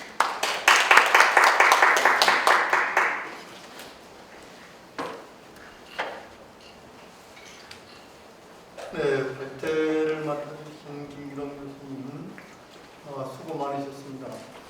온라인을 시청하고 계시는 분들한테 피드백이 왔는데요. 이 마이크가 제대로 잘 안 들어가는 말입니다. 그러니까 마이크를 좀 가까이 대고 말씀해 주시고 힘을 조금 더 내셔서 큰 목소리로 토론자분들께서 해주시면 고맙겠습니다. 발제 내용에 대해서 본디 좌장은 발제 내용에 대해서 요약을 하고 문제점과 어떤 키포인트를 지적해주는 것이 본디 일입니다만 시간 관계상 그것을 생략을 하고 바로 토론으로 들어가겠습니다. 첫 번째 토론은 전국장애인협의회 정책위원장으로 계시는 조민재 위원장님께서 발표해 주시겠습니다. 제가 양해 말씀을 좀 드리고 싶은데요. 늘 이런 세미나 하다 보면 시간이 촉박하고 그러지 않습니까? 서로 토론자 간에 발제자 간에 토론도 있어야 되고 또 약자의 눈으로 보시는 의원님들 말씀도 드려야 되고 여러 가지가 있어서 대단히 죄송하지만 5분 플러스 마이너스 2분 정도로 가능하면 마이너스 쪽을 생각하셔가지고 5분 내외로 좀 해주시면 고맙겠습니다. 죄송합니다. 네. 예, 안녕하세요. 소개받은 전국장애인의학협의회 조민재입니다. 예, 저는 대구에서 활동하고 있고요. 제가 소속된 법인에 진라라비 장애인야학이라고 2000년에 설립된 장애인야학이 운영되고 있습니다. 그래서 현장에서 장애인야학 활동을 많이 하고 있어서 오늘 이 자리에 함께하게 되었습니다. 제가 토론할 부분은 우선은 이제 국회에서 준비하고 있는 안을 토대로 조금 토론문을 제출했고 오늘 김규영 교수님께서 발제하신 부분에 대해서 조금 추가적으로 의견을 드리는 것으로 이렇게 토론을 하도록 하겠습니다. 제가 제출한 토론 자료는 73페이지에 있고요. 간단하게 요약해서 조금 말씀을 드리면 장애인 평생교육에 관련돼서 법적 근거가 만들어졌던 거는 이제 2007년에 장애인 등에 대한 특수교육법에서부터 이제 다뤄졌다라고 생각합니다. 그 전까지는 사실 장애인 평생교육에 대한 근거가 전혀 없다 보니까 그 특수교육법에서 그 법적 근거가 담기면서 장애인 평생교육에 관련된 길이 만들어졌다라고 생각되고요. 2016년에 개정된 평생교육법을 통해서 장애인 평생교육에 관련된 좀 문이 열렸다라고 생각합니다. 하지만 이제 발제하신 교수님 말씀대로 여러 가지 이제 좀 복잡한 구조나 체계로 인해서 여러 가지 어려움들이 많았고 그래서 장애인 평생교육은 사실 현장에서는 굉장히 큰 턱을 마주하는 느낌들이었습니다. 뭔가 법이 만들어지고 체계는 만들어졌지만 지역에서 현장에서 느끼는 이 장애인야학 종사자나 장애인 당사자분들의 체감은 여전히 낮았고 현장의 어려움들이 많이 있다라고 생각합니다. 그래서 이 장애인 평생교육법이 별도로 제정되는 것은 그 큰 턱을 넘어가는 과정이라고 생각되고요. 그래서 오늘 토론회가 매우 굉장히 뜻깊다라고 개인적인 소회를 먼저 말씀을 드립니다. 제가 토론문에 제출했던 부분에서 조금 발제해 주신 교수님의 내용과 중첩되는 부분들이 많아서 조금 별도의 내용만 한 2가지 정도 말씀드리고 추가 의견을 드리도록 하겠습니다. 장애인 평생교육법에서 우선 가장 중요한 것이 이제 국가와 지역의 전달 체계일 겁니다. 현재는 국립특수교육원 내에 국가장애인 평생교육 진흥센터가 설치되어서 지금 운영되고 있는데요. 한 3년 정도 이제 운영이 되고 있는데 이런 부분에서 굉장히 이제 현장에서 풀어나가는 데 좀 어려움이 많이 있습니다. 그래서 장애인 평생교육이 어쨌든 장애인이 열악한 평생교육의 현실을 개선하기 위해서 집중적인 재정 소요와 투자가 필요하다고 판단이 되어서 전국 장애인야학협의회에서는 한 2가지 정도 생각을 하고 있는데요. 지금 이제 제시해 주신 별도의 이제 교육부가 출자출연한 법인을 설치하는 국가장애인 평생교육진흥원을 설치하는 방향도 있을 것이고 또 다른 방향으로는 가능할지 검토는 필요합니다. 그 교육부와 그 소속 기관 직제를 개정해서 국립장애인 평생교육원을 설치할 것을 좀 검토하는 것도 가능하다라는 조금 의견을 드립니다. 그렇게 조금 말씀을 드리게 된 배경은 어쨌든 기존의 국가평생교육진흥원의 운영과 예산 등을 좀 보았을 때 그리고 국가의 책무성을 보았을 때 그리고 특수교육과 장애인 평생교육과의 차별성 등을 고려했을 때 집중적인 재원과 투자들이 필요하기 때문에 국립장애인 평생교육원을 설치할 수 있다면 국가 책무와 전문성을 좀 제대로 부여할 수 있지 않겠나라는 좀 생각들이 있고 그에 따라서 이제 시도장애인 평생교육원을 설치하는 방법들이 있을 것이다라는 의견을 좀 드리고 싶고요. 그리고 2번째로는 장애인 평생학습 도시의 지정 대상에 대한 좀 논의가 필요할 것 같습니다. 현행법상 평생학습 도시는 현재 시군 및 자치구를 대상으로 지정하고 지원하고 있습니다. 그래서 2020년부터 지정된 장애인 평생학습 도시의 경우도 시군구를 대상으로 지정하고 있는데요. 이 경우에도 장애인 평생 교육 현장에서는 사실 좀 맞지 않는 부분들이 굉장히 많이 있어요. 이 시공부만을 대상으로 하다 보니까 지역의 장애인 평생교육 현장은 매우 열악하고 좀 이제 그 시도를 아우르는 광역 사업이 필요한 경우들이 굉장히 많이 있는데 이게 시공부로만 한정되어서 진행되다 보니까 현장에서 사실 이 장애인 평생학습도시가 시행된다 하더라도 그렇게 별로 해당 안 되는 지역들도 있고 해당 안 되는 대상들도 많이 계시다 보니까 어려움들이 많다라는 고충을 많이 얘기하고 계십니다. 그래서 이 시공부만 대상으로 할 것이 아니라 시도까지 대상으로 포함할 수 있는 방안들을 법적으로 좀 고려해 볼 필요가 있겠다라는 말씀을 조금 드리고요. 그리고 나머지 부분들은 이제 발제하신 내용과 중첩되는 부분이 많아서 좀 생략을 하고 좀 그 발제해 주신 내용에 대한 추가 의견을 좀 몇 가지 드리도록 하겠습니다. 첫 번째로는 그 김기동 교수님이 그 제안하신 그 법안 표가 있습니다. 표에 보면 이제 법 조항들이 쭉 있는데요. 거기 제12조의 장애인 평생교육 시설을 좀 살펴보면 그 장애 유형 정도 지역 특성 등이 고려된 유형별 시설을 지정 운영할 수 있다는 것은 운영의 다양성을 추구하는 것이기 때문에 저희도 적극적으로 찬성합니다. 하지만 예산 지원의 경우에 이제 운영에 필요한 경비를 예산의 범위에서 지원할 수 있다는 정도로 이제 근거를 두고 있어서 물론 이제 법적인 여러 가지 이제 한계들 때문에 그렇게 이제 문구를 구성했다고 저는 생각을 하는데요. 어쨌든 예산 지원에 대한 책무성이 약하다라고 이제 전국장애인야학협의회에서는 좀 판단하고 있습니다. 그래서 그 부분을 강화할 수 있는 방법들을 좀 논의했으면 좋겠고요. 그리고 두 번째로는 제12조 2의 학교 형태의 장애인 평생교육 시설에 관련돼서 조금 말씀을 드리도록 하겠습니다. 학교 형태의 장애인 평생교육 시설에서는 학력 인정과 그리고 학력 미인정으로 이제 두 가지로 구분될 수 있겠는데요.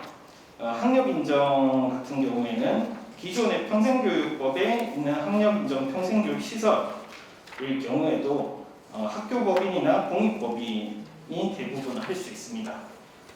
이 부분에 대해서 좀 검토가 필요한데요. 왜 제가 이 말씀을 드리냐면 그러니까 실제로 이제 장애인 평생교육 시설의 학력 인정을 이제 학교법인과 공익법인으로만 이제 한정지었을 때 이게 포괄적으로 많은 광범위하게 이루어질 수 있을까라는 좀 생각들이 있고 그래서 평생교육법과 함께 검토하면서 이야기들을 좀 풀어나가야 될 것 같습니다. 그리고 학력 미인정의 경우에는 시설 설비 확충 및 인력 배치 등에 대해 예산의 범위 내에 지원해야 한다. 또 근거를 두고 있습니다. 근데 이제 저희는 이제 인력 배치에 관련돼서 제12조의 3에 보시면 발달장애인 평생교육 시설에 어떻게 명시가 되어 있냐면 교수학습 지원, 심리운동 지원, 의사소통 지원, 건강관리 지원 등 필요한 전문 인력, 보조 인력에 대한 배치 근거를 별도로 좀 규정하고 있습니다. 그래서 학교 형태의 장애인 평생교육 시설에서도 이런 인력 배치에 관련돼서 물론 이제 발달장애인 평생교육 시설과 똑같지는 않겠지만 조금 다양한 인력 배치의 근거들을 마련해 둘 필요가 있겠다라는 말씀을 드리겠습니다.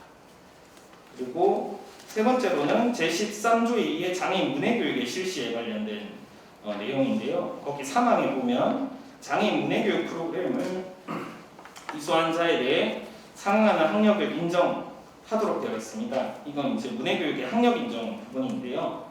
여기에 교육과정 편성과 학력 인정 절차뿐만이 아니라 이제 인력 배치에 관련된 조항도 포함이 되어서 실제로 대구 같은 경우에는 이 학력 인정 문해교육 프로그램을 운영하고 있는데 교육과정이 없어서 지금 교육부에서 준비하고 계시지만 교육과정뿐만이 아니라 현장에서는 이 인력을 그럼 어떻게 배치할 거냐에 대해서 가이드가 없으면 이 교육청이나 대구시청이 굉장히 풀어나가기가 어렵다라는 이야기들을 계속 하고 있습니다. 그래서 이런 부분도 이제 법적으로 좀 보완이 되어서 나중에 통과가 된다면 굉장히 현장에 많은 도움이 될 것이라고 생각합니다. 그리고 네 번째로는 제16조 장애인 평생교육사 배치 및 채용에 관련 대상인데요. 3항에 보면 장애인 평생교육사 필수 인력에 대해서 경비를 보조할 수 있는 것으로 되어 있습니다. 근데 이제 경비 보조 개념이 아니라 경비를 지원할 수 있는 개념으로 좀 이제 변경되었으면 좋겠다라는 말씀을 드립니다. 그래서 이 상기 제가 앞에서 언급한 예산 지원에 관련돼서 이 주체가 이제 국가 및 지방자치단체로만 명시가 되어 있는데요. 저희는 이제 국가, 지방자치단체, 시도교육과를 모두 명시할 수 있으면 좋겠다는 말씀을 좀 드리고 싶고, 그렇게 해야만 법안에서 제시된 개인별 장애인 평생교육 지원 계획과 정당한 편의 제공 등을 위해서 이런 부분들이 이제 담길 수 있겠다라는 이야기를 드립니다. 그리고 끝으로 제17조 장애인 평생교육 종사자에 대한 인권 교육에 관련돼서 종사자 대상을 발제하신 내용의 구체화해서 제안을 해주셔서 그 부분에 대해서 굉장히 환영하고 있습니다. 단 이제 현재도 이제 인권 교육은 의무로 되어 있는데 이 과태료 부과 등의 명시가 따로 되어 있지 않아서 사실상 인권 교육을 현장에서 의무로 되어 있지만 해도 되고 안 해도 그만인 상황으로 되어 있습니다. 그래서 이 부분을 과태료 조항에서 다룰 수 있을지 여기에 대해서도 조금 논의가 필요할 것이라고 생각합니다. 네, 시간 관계상 굉장히 짧게 말씀을 드렸습니다. 마치겠습니다. 네, 고민재 정책위원장님 수고하셨습니다. 크게 네 가지 문제 제기를 해주시면서 그 중에서도 예산을 지원할 수 있다라고 하는 것을 할 수 있다 법으로 좀 해주셨으면 하는 이야기가 굉장히 가슴이 와닿았고요.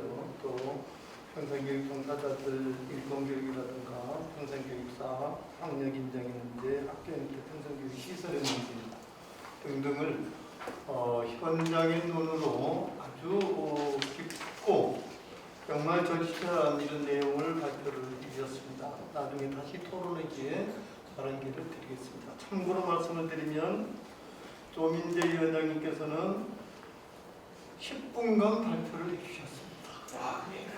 그렇지 않았군요. 다중분들께서 참고를 좀 해주셨으면 고맙겠습니다. 다음에 토론해 주실 분은 국가인권위원회의 서미화 위원님이십니다. 부탁드립니다. 안녕하세요. 서미화입니다. 앞에 말씀해주신 김규룡 교수님이나 조민재 위원장님 대부분 동의하고요. 중복되지 않는 범위 내에서 5분 내에 짧게 하도록 하겠습니다.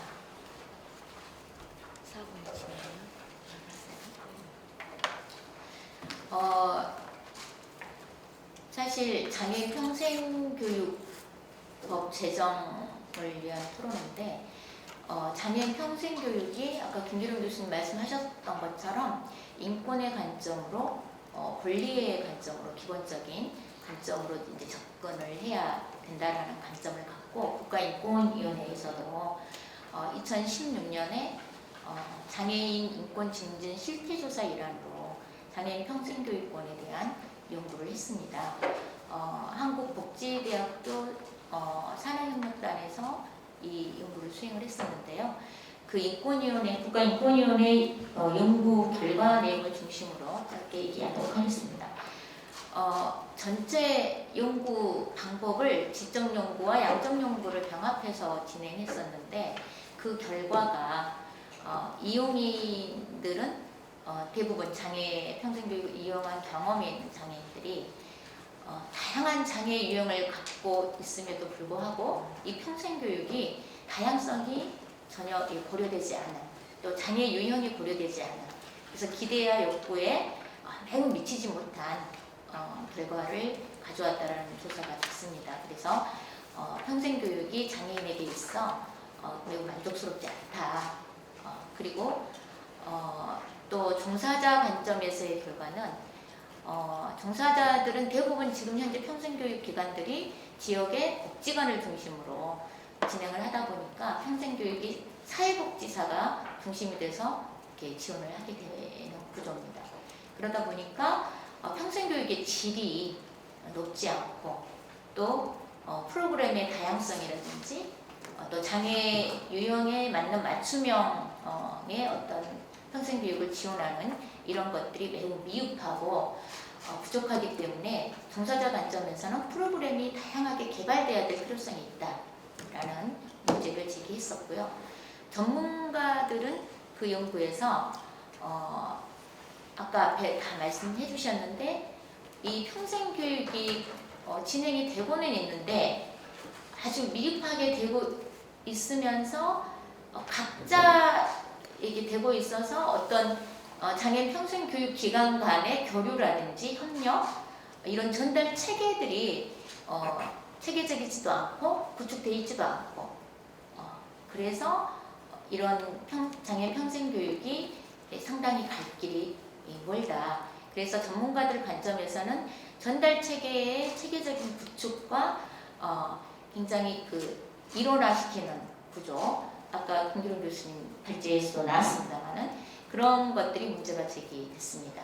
그리고 장애인 평생교육을 2016년에 평생교육법을 개정하면서 특수교육법에서 이관이 된 내용인데 그 취지는 장애인과 비장애인을 분리하지 않고 통합적으로 평생교육을 진행하고자 하는 취지를 갖고 있었지만 사실 그렇게 통합 운영을 한다고 하면서 구체적인 거기에 따른 법률에 근거한 예산의 어떤 재정의 지원이라든지 이런 것들이 되지 않으면서 실제 현장에서는 장애인 당사자들이 직접 접근할 수 있는 환경마저도 구성되지 않았다.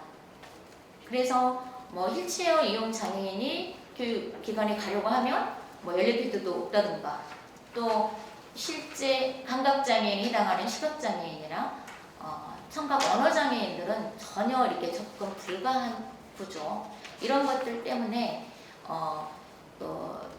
장애인들이 평생교육에 참여하고 있는 그 참여율 자체가 이 당시에 1% 정도밖에 해당되지 않는 0.6에서 1.6에 해당되는 아까 교수님은 4% 현재는 4%인 거 본데요. 그때 2016년 기준으로 했을 때는 굉장히 낮은 참여율을 보이고 있었어요. 근데 이것이 프로그램의 개발의 문제도 있겠지만 장애인이 아예 접근조차 안 되는 그런 구조를 갖고 있다는 거죠. 법률을 이관할 때는 통합교육을 하겠다고 이관해놓고 실제적으로 현장에서는 전혀 그 장애인을 위한 기본적 환경도 마련하지 않았다는 것이 굉장히 현재 장애인 평생교육법 제정의 필요성 중에 굉장히 중요한 지점의 하나라고 생각합니다. 근데 이 연구에서도 전문가들의 지적이 편의시설이 되어 있지 않다라는 거죠. 그리고 또 기존의 지금 평생교육 기관들이 대부분 교육비를 많이 당사자 이용인에게 수강료를 받으면서 하고 있습니다. 그래서 수강료를 이렇게 받고 있기 때문에 거기에 또 장애인들은 접근하기 어려운 점들. 그래서 그런 것들이 굉장히 개선되지 않으면 현재 장애인 평생교육이 권리의 관점으로 진행되는 것은 불가하다라는 연구 결과가 있었습니다. 그래서 이런 것들을 이제 현실적으로 교육부에서도 문제의식을 갖고 아까 발제문에서 나왔습니다만 2019년에 교육부에서 장애인 평생교육 활성화 방안을 발표했었죠. 그런데 그 발표 내용도 보면 결국은 현장에서 체감할 수 있는 방안이 아니라는 걸 누구라도 알 수 있을 것 같습니다. 실제로 현장에 전면적인 변화를 위해서는 반드시 구체적인 기본 계획이 수립돼야 되고 그 기본 계획에 따르는 예산이 수반되어지는 것들 그것을 어떻게 재정을 마련할 것인가 그 재정에 대한 확보 방안 그리고 재정 규모에 대한 추계 이런 것들이 기본 계획에 구체적으로 나와야만 사실 현장에 적용되어지는 평생교육이 진행될 수 있다고 생각합니다. 그런데 이런 것들이 되려면 상당히 구체적인 내용을 담은 단독 장애인 평생교육법이 사실 필요한 실정에 왔다라는 말씀을 드리고 아까 여러 가지 얘기를 해주셨지만 그 내용 중에서 전달 체계에 대한 구축, 국가 차원의 또 지방자치단체의 어떤 책무를 상당히 의무적으로 강화시키는 내용으로 법률에 반드시 담아주셨으면 좋겠다라는 의견을 드립니다. 그리고 전문가 양성, 그리고 현재 진행하고 있는 장애인 평생교육사님들이나 사회복지사님들 이런 분들에 대한 추가적인 보수 교육, 역량 강화 이런 것들이 법률 내용에 구체적으로 담겨져서 그런 것들을 수행할 수 있는 기관, 그리고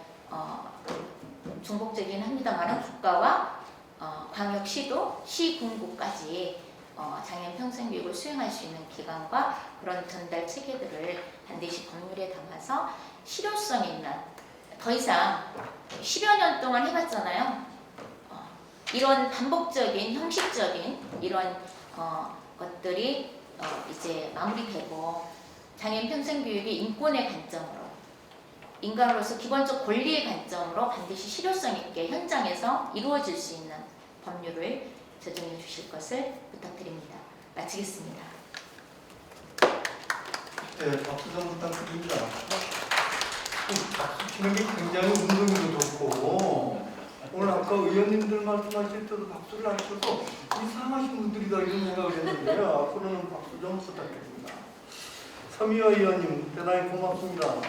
2016년 우리 장애인 평생교육이 막 발돋움하던 이런 시기인데요. 그 즈음에 장애인권 증진 실태조사를 국가인권위원회에서 해주셨습니다. 굉장히 뜻깊은 어떤 프로젝트로 저희들은 기억을 하고 있는데요. 그 내용을 중심으로 해서 법률에 담아야 될 주요 내용을 4가지를 크게 말씀을 드렸습니다. 그리고 맨 나중에 보시면 이 내용이 포함된 법률이라야 장애인을 자립생활과 사회 참여를 촉진할 수 있도록 실효성 있는 장애인 평생교육 지원 법률이라 할 수 있을 것이다. 이렇게 규정을 해주셔서 아마도 앞으로 이 법 제정하는 과정에서 서미화 의원님의 맨 마지막 이 부분을 명심을 좀 해야 되지 않을까 싶습니다. 대단히 고맙습니다. 다음은 교육부 학생기업국의 장애학생 진로 평생교육 팀장으로 계시는 차영아 팀장님 말씀 듣겠습니다. 네, 안녕하세요. 교육부의 장애학생 진로 그리고 장애대학생 업무도 제가 하고 있고요. 평생교육, 장애인에 대한 평생교육에 대한 업무를 담당을 하고 있는 차영아 팀장이라고 합니다. 아까도 이제 말씀드렸다시피 이제 장애인 평생교육법 제정이 이제 왜 필요하냐 이 부분에 있어서는 현재까지 평생교육기관에서 운영하는 프로그램 대부분이 이제 비장애인 위주로 되어 있다는 부분이 있었고, 수치적으로 이제 봐도 장애인 평생교육 참여율이 17년도에 아마 복지부에서 시행한 실질조사 결과에 아까 많게는 4%라고 하셨는데 이제 저도 이제 좀 다른 4%, 또 전체 성인 같은 경우는 3%로 이제 나와 있어서 편차가 좀 크다라는 측면에서 장애인에 대한 평생교육에 대해서 저희 정부 차원에서 마이크 좀 잘 대고 말씀해 주시면. 예. 그리고 저희 정부 차원에서 그리고 국가 차원과 지자체, 지역 차원에서 많은 이제 관심이 이제 필요한 부분입니다. 그리고 실질적으로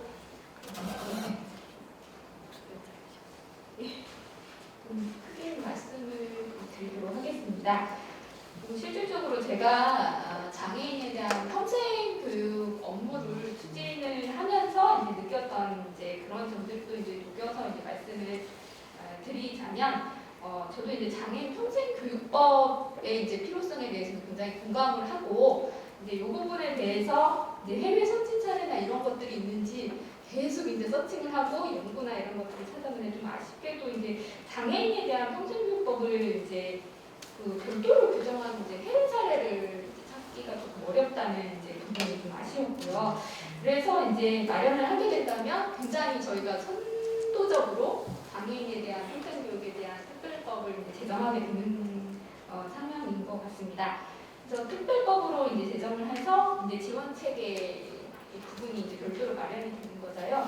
그래서 이제 장점을 이제 생각을 해보면 별도의 이제 특별법을 마련한다는 거는 이제 굉장히 이 부분에 대해서 정부가 지원을 하고 또 이제 국가적인 관심에 대한 기폭제가 될 수도 있어서 장애인을 위한 별도의 프로그램 그리고 트랙 강화를 하는데 굉장히 크게 역할을 할 수 있겠다라는 생각이 들고요.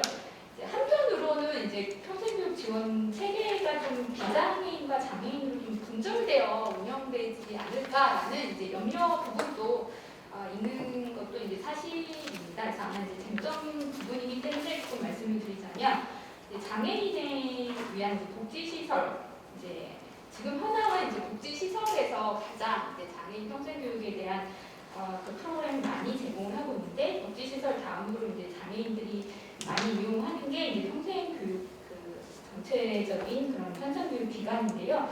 그런 데와의 조화로운 장애인 평생교육 확산 부분에 있어서 좀 별도의 법으로 가게 되면은 조금 소외될 여지도 있을 수 있다라는 이런 이제 생각을 가져봅니다. 그래서 이런 부분은 이제 별도의 법을 제정할 때는 이런 부분 이제 현재에 구축되어 있는 밑에 평생교육 체계와 그리고 장애인 평생교육 체계 이런 부분의 이제 협력이라든가 이런 부분을 좀 강조해서 마련이 되어야 되지 않을까. 그래서 그런 부분에 대한 부작용이 이제 발생하지 않도록 좀 정비를 해나가야 될 것이라고 이제 생각이 들고요. 그리고 2017년도에 이제 장애인에 대한 평생 교육에 관련 규정이 특수교육법에 있던 것이 이제 평생교육법으로 이제 이관이 되면서 사실은 통합 평생교육을 추구한다라는 이제 취지가 강했고 이 부분에서 평생교육법을 이제 보시게 되면은 전체 평생교육법 그러니까 전체 국민을 위한 대상으로 하는 평생교육에 대한 내용이 나오면서 장애인에 대한 부분만 이제 특정 대상에 대한 부분만 이렇게 좀 추가적으로 들어가 있습니다. 그래서 추가적으로 들어가서 평생교육법 내에서도 소외계층 중에서도 이제 장애인에 대한 특별한 교육을 실시하겠다라는 그런 이제 국가 지자체의 책무를 강화하는 이제 측면이 있습니다. 그래서 교육부 내에서 이제 장애인과 관련된 과도 기존에는 특수교육 정책과만 있었다라고 하면 저희 이제 팀이 구축이 돼가지고 현재 운영이 되고 있고 장애인 평생교육과 관련해서는 저 그리고 사무관 1명, 이제 주무관 1명 이렇게 해서 3명이 제도 개선이나 이런 부분 장애인 평생교육에 대한 제도 개선 이제 업무를 담당을 하고 있습니다. 그리고 이제 장애인 평생교육법 제안해주신 그 법률 안에서 이제 가장 중요한 부분이 장애인 평생교육에 대한 지원 체계 부분인 것 같습니다. 그래서 지원 체계가 이제 현재는 저희 팀, 국가 차원에서는 저희 팀이 운영이 되고 있고, 그리고 장애인 평생교육법에 이제 2017년에 담기면서 국가장애인 평생교육진흥센터가 이제 주어지게 됐고요. 그때 이제 법률이 제정이 될 때 이제 그 국회에서 이제 논의 과정을 굉장히 활발히 했었습니다. 이런 이제 지원 체계에 대한 부분을 이제 논의를 활발히 했었던 걸로 알고 있고요. 그래서 국립특수교육원에서 그간에 이제 장애인에 대한 업무를 하고 있었습니다. 그래서 장애인의 평생교육에 대한 업무를 하고 있어서 2017년 센터가 설립되기 전부터 이제 장애인 평생교육에 대한 지원 업무를 해왔고 이제 특수교육에 대한 전문성 부분 때문에 장애 유형에 따른 이제 교육 프로그램 개발이라든가 연수 운영을 하는 역할로 해서 국가장애인 평생교육진흥센터를 이제 두도록 했습니다. 그래서 이제 현황이 이제 이렇다라는 부분을 이제 말씀을 드리는 거는 아까 새로운 법인 형태의 국가의 그 장애인 평생교육원을 이제 만들자라는 이제 부분이 있어서 일단 현황 부분이 있기 때문에 제가 보기에는 이 3년간 운영되었던 이 전문성 부분을 좀 살려야지 또 새로운 기관을 이제 만든다라고 하면 이 부분이 조금 그간에 해왔던 그런 이제 그 업적이라든가 이제 그런 이제 내용 노력들이 좀 반영되지 어려운 측면이 있지 않을까. 그 부분은 이제 좀 심도 깊게 논의를 좀 해봐야 되지 않나라는 생각이 듭니다.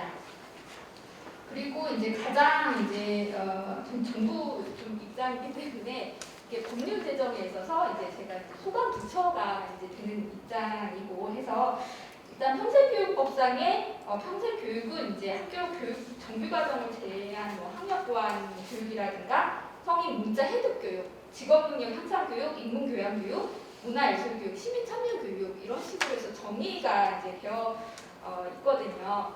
그래서 이제 평생 교육이라는 거는 자유로운 이제 참여와 자발적인 학습을 기초로 한다라는 그 부분하고, 그리고 가장 중요한 건 이런 것 같아요. 그래서 평생 교육 과정을 이수한 자에게는 그에 상응하는 자격 및 학력 인정 그리고 사회적 대우가 이제 있어야 된다라는 부분이어서 이 평생 교육을 통해서 이제 장애인들의 경우에도 평생 교육을 받고 나서 그에 이제 상응하는 자격 그리고 학력 그리고 이제 자립생활 능력을 가지고 새로운 이제 직업을 갖는다거나 이제 이런 역할을 해주는데 좀 중점을 둬야 된다라고 이제 생각이 듭니다.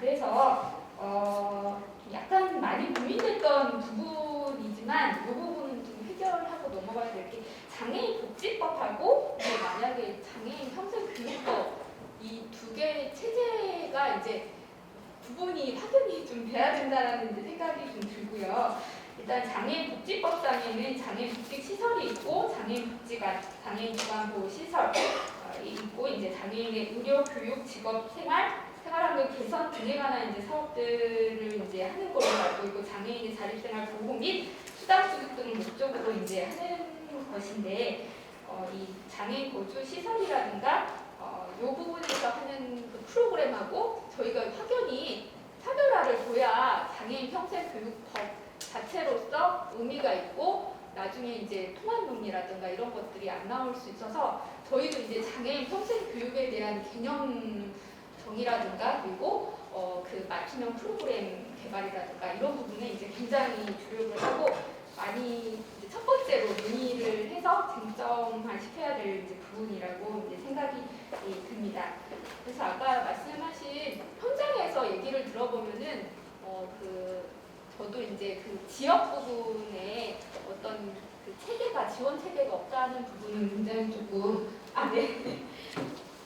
어려움이 있는 것 같습니다. 그래서 지역 차원의 지원 체계 마련하는 부분과 그리고 전문가 양성 부분은 굉장히 지금 동의를 이제 한다라는 부분 말씀드리고 이만 줄이도록 하겠습니다. 네, 차영환 팀장님 수고 많으셨습니다. 박수 좀 부탁드립니다. 서울에서 나오신 분이시기 때문에 얼마나 하고 싶은 말씀들이 많겠습니까? 끝까지 더 여쭤보지 못함을 양해 바랍니다. 특히나 장애인 평생교육법이 별도로 필요한가라고 하는 어떤 이런 문제 제기와 장애인복지법과의 차별화 문제라든가 이런 어떤 그 근본적인 문제에 대해서도 잠시 후에 아주 짧은 시간이지만 관계자하고 토론의 기회를 갖도록 하겠습니다. 다음은 서울특별시청의 평생교육지원팀장으로 계시는 신은주 팀장님 말씀 듣겠습니다. 안녕하세요. 서울시청 평생교육과의 평생교육지원팀장 신은주입니다. 저는 일단 시도 입장에서 좀 말씀을 드릴 거고요. 일단은 간단하게 서울시 장애인 평생교육의 지원 체제하고 주요 사업 한두 개 정도 말씀드리고 그다음에 오늘 참여하면서 말씀드리고 싶었던 점 한 두 가지 정도 그렇게 말씀드리겠습니다. 일단 서울시의 장애인 평생교육에 대한 지원 체제는 저희는 평생교육국 안에 평생교육과에서 한 개 팀에서 다른 업무에 얹어서 병행하고 있는 상황이고요.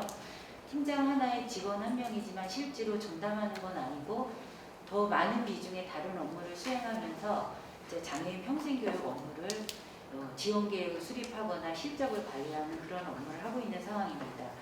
서울시의 장애인 평생교육은 4개의 부서와 기관에서 수행 중인데요.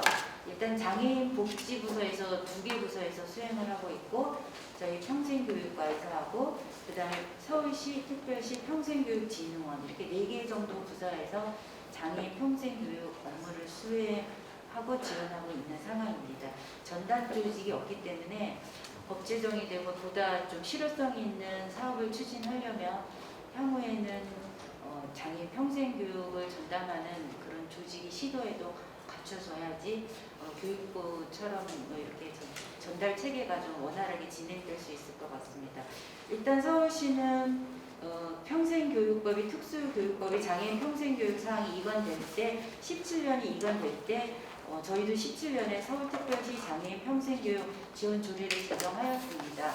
그래서 그 조례에 따라서 매년 그 장애인 평생교육 지원 계획을 수립해서 시의회에 제출하거나 실적을 보고하고 그렇게 관리를 하고 있는 상황입니다. 서울시 현재 장애인 평생교육 기관 현황은 166개 정도로 파악되고 있는데 절반 정도는 장애인 복지시설 83개소로 파악되고 있습니다. 작년에도 한 3개 추진 과제와 8개 사업을 추진하였었고요. 올해 같은 경우에는 한 10개 주요 사업을 추진하고 있는데 이제 다 과제가 4개 정도 있었는데 주요하게 말씀드릴 것은 올해 장애인 평생교육 실태조사를 추진할 예정입니다. 하반기에 평생교육진흥원에서 교육법상에 없는 장애인 평생교육 시설이나 발달장애인 평생교육센터나 장애인 복지시설 대상으로 해서 실태조사를 올해 하반기에 추진할 예정이고요. 또 그 장애인 복지정책과에서 그 발달장애인 평생교육센터 운영을 확대하고 있는데 16년에 2개소를 시작해서 20년에 지금 3개소까지 되었고 1개소가 금천이 9월에 개소 예정인데 그러면 20개소가 개소를 하는 상황이고요. 올해 5개소를 내년에 개소하기 위해서 추가 지정을 5개소를 할 예정입니다. 그래서 현재 3개를 추가 지정해 2개를 지정했고 하반기에 3개 자치구를 지정하면 내년에는 25개 구에 다 1개씩 발달장애인 평생교육센터가 조성될 예정인 걸로 알고 있습니다. 그리고 뭐 시청각, 시각, 청각 장애인 센터를 지원한다거나 여성 장애인 시설을 지원하거나 다양한 장애인 평생교육 지원 사업을 일단은 추진을 하고 있습니다.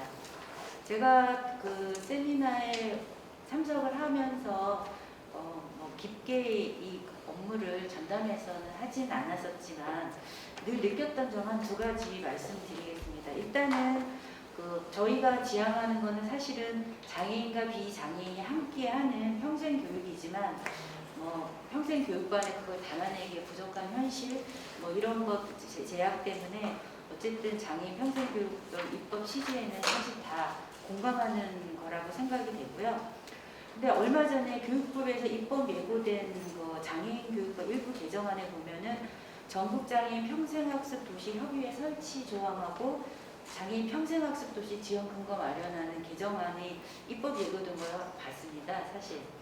근데 이제 시도 입장에서는 이게 지금 장애인 평생교육법을 제정하는 움직임도 있고 또 장애인 평생교육법을 일부 장애인 평생교육을 담는 그런 과정들도 있고 해서 사실은 이 장애인 평생교육에 대한 내용에 법체제의 방향성에 대해서 시도 입장에서는 어떤 방향성으로 가고 있는지 약간 그런 의문이 들어서 평생교육법 안에 담기도 하고 또 별도로 만들고 안 하는 것인지 아니면 한시적으로 어떤 지원의 근거를 마련해서 이런 입법이 있는 것인지에 대해서 약간 방향성이 좀 궁금했었고요. 그 다음에 또 하나 느낀 점은 교육부의 팀장님이 말씀해 주신 것처럼 시도 입장에서는 지금 저희가 아까 4개 기관이 수행을 하고 있다고 말씀드렸는데 정부가 보건복지부도 있고 교육부도 있는 상황이거든요. 사실은 발달장애인 평생교육센터에서도 장애인 평생교육을 하고 있습니다. 하지만 다 복지부서에서 관리를 하고 있어요. 그러다 보니까 저희는 종합행정기관이다 보니까 이게 부서별로 소관부처가 다르고 전달 체계가 다르고 법령이 다르고 사실 좀 혼돈스러운 부분이 많아요.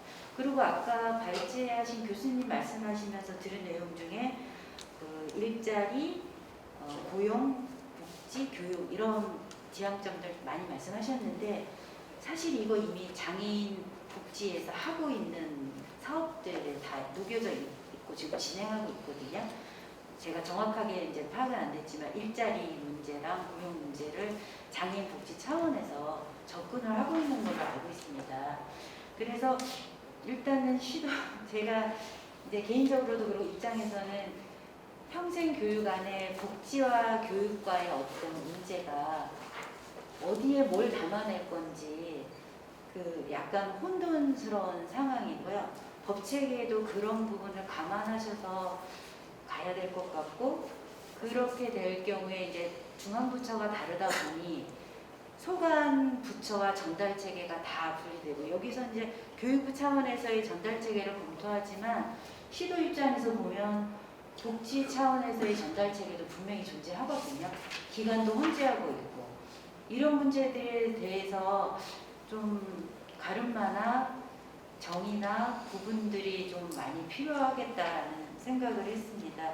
그래서 그 수정안에 보면은 발달 장애인 조항 같은 것도 교육기관에 대한 내용들도 있는데, 별도 법령이 있는 상황에서 그런 것들의 문제들을 다 고려해야 되지 않나, 그런 생각을 해봤습니다. 감사합니다. 최동재 팀장님 수고하셨습니다. 복지와 교육의 그 소관부처가 이원화되어 있는 데 따른 여러 가지 문제는 지금 교육부하고 같이 모색하실 문제인데요. 이게 우리나라의 지난한 정말 해결을 하기 어려운 이런 문제가 있음을 말씀드리고요. 여기에 대해서는 또 위원님들 말씀 잠시 듣도록 하겠습니다. 끝으로 서울특별시 교육청에서 나오셨는데요. 평생교육과장님으로 계시는 김덕희 과장님 말씀 듣겠습니다. 네, 안녕하십니까. 평생교육과장 김덕희입니다. 네, 저는 사실 이번에 온 지 얼마 안 돼가지고요. 와서 업무 파악을 이렇게 하다 보니까 제가 느낀 부분을 중심으로 간단하게 제가 말씀드리고자 합니다. 저희는 사실 우리 조희연 교육감님을 포함해서 우리 구성원들이 장애를 가진 분들을 포함한 우리 약자분들에 대한 관심과 지원을 위해서 많은 노력을 특별히 하고 있다는 말씀을 드리고요. 그럼에도 불구하고 우리 공무원이다 보니까 업무 처리하는 그런 과정이 법적 근거가 좀 명확하면 아무래도 더 안정적으로 업무를 추진할 수 있을 텐데, 그런 부분에 대해서 제가 한 가지 말씀드리자 합니다. 사실 우리가 장애인 평생교육시설 저희가 이제 학교 형태가 네 군데가 있거든요. 네 군데가 있는데 저희가 지원을 보니까 매년 꾸준하게 이제 증가는 됐지만 그래도 아직 충분하지는 않다는 생각이 들고요. 그래서 저희가 지원하는 근거는 현재 이제 평생교육법 16조에 근거해서 저희가 지원을 하고 있습니다.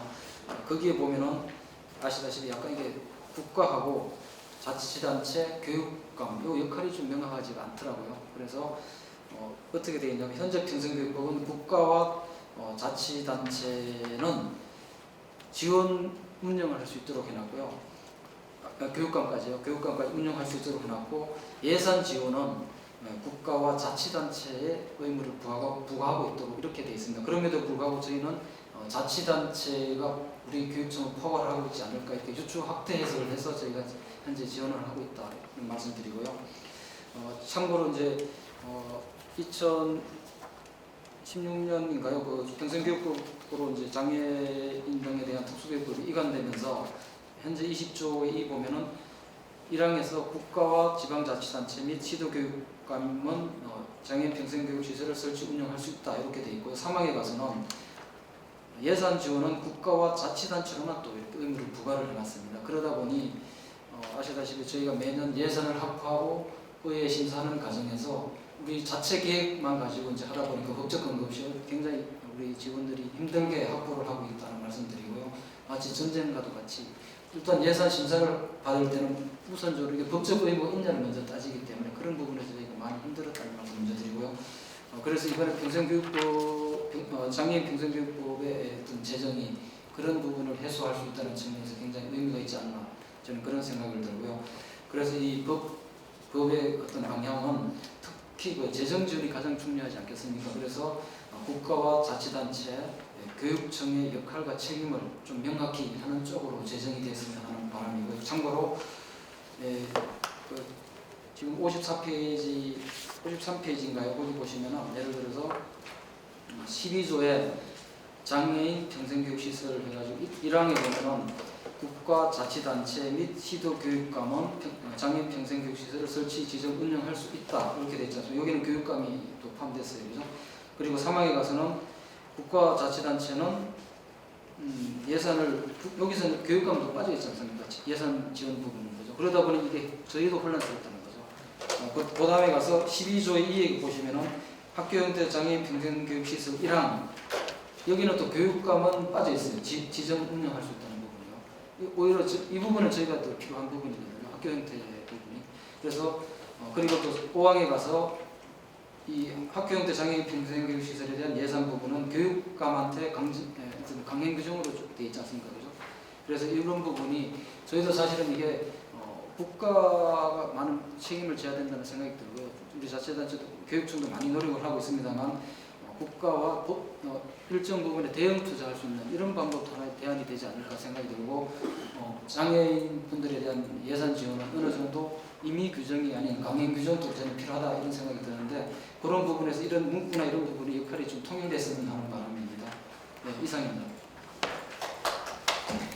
네, 수고하셨습니다. 그리고 짧은 시간 내에 앞쪽에서 말씀을 해주셔서 대단히 고맙습니다. 맨 마지막에 그 문제 제기를 해주신 부분 시도교육감 교육감 문제는 지금 당장 우리 발제자 김기룡 교수의 답변을 잠시 듣고 토론으로 넘어가겠습니다. 저도 이 법안을 받아본 지가 한 2주 좋지 않나요? 예. 그리고 받고 나서 이제 이렇게 저도 자체적으로 연구하고 검토하고 이제 이렇게 하다 보니까 아마 그중에 약간 오기나 잘못된 표현들이 좀 있었던 것 같습니다. 말씀하신 대로 국가 또는 지방자치단체 및 시도교육감 이런 표현을 중심으로 그 각각의 책무를 할 수 있도록 그런 방향으로 좀 만약에 제가 다시 수정할 수 있는 기회가 있다면 그렇게 수정할 수 있도록 하겠습니다. 네, 답변이 되셨으면 좋겠습니다. 동일한 그 국회에서 세미나라든가 토론회를 하면 대부분 해주신 국회의원님들께서는 그냥 인사만 하고 가시는데 오늘 김민석 의원님, 최의원 의원님 끝까지 자료를 주셔서 정말로 감동입니다. 공부하시는 의원님 모습을 같아서 저희 대한민국의 장애인 평생교육에 관심 있는 모든 사람들을 대신해서 우리가 박수 한번 보내드립니다.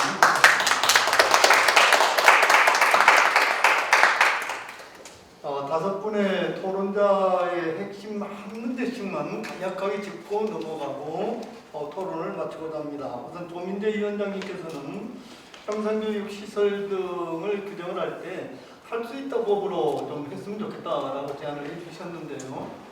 특수교육법도 2007년도에 제정될 때 이전의 특수교육진흥법에서는 할 수 있다라는 어떤 법으로 되어 있어가지고 굉장히 어려움이 많았었습니다. 그러다가 2007년도에 특수교육법에서는 해야 한다 법으로 바뀌어졌습니다. 그러다 보니까 특수교육이 정말 대단히 그 질적인 어떤 향상을 가져왔는데요. 이 할 수 있다라고 하는 것을 해야 한다 법으로 시설 등을 할 수 있는지 누구에게 여쭤봐야 될지 김민석 의원님께 여쭤보면 너무 부담드린 것 같고 그 발제자의 견해를 한번 얘기를 먼저 들어보겠습니다.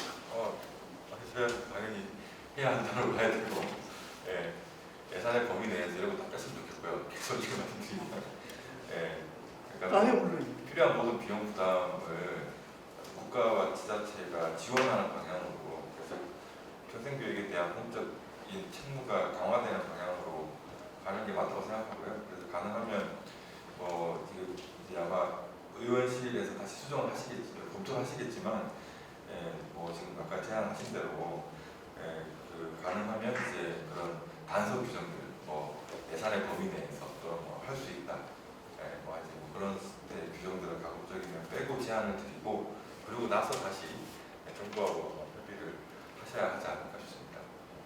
네. 다음으로 서미화 의원님께서는 장애인 평생교육을 인권의 차원에서 이렇게 말씀을 해주셨는데요.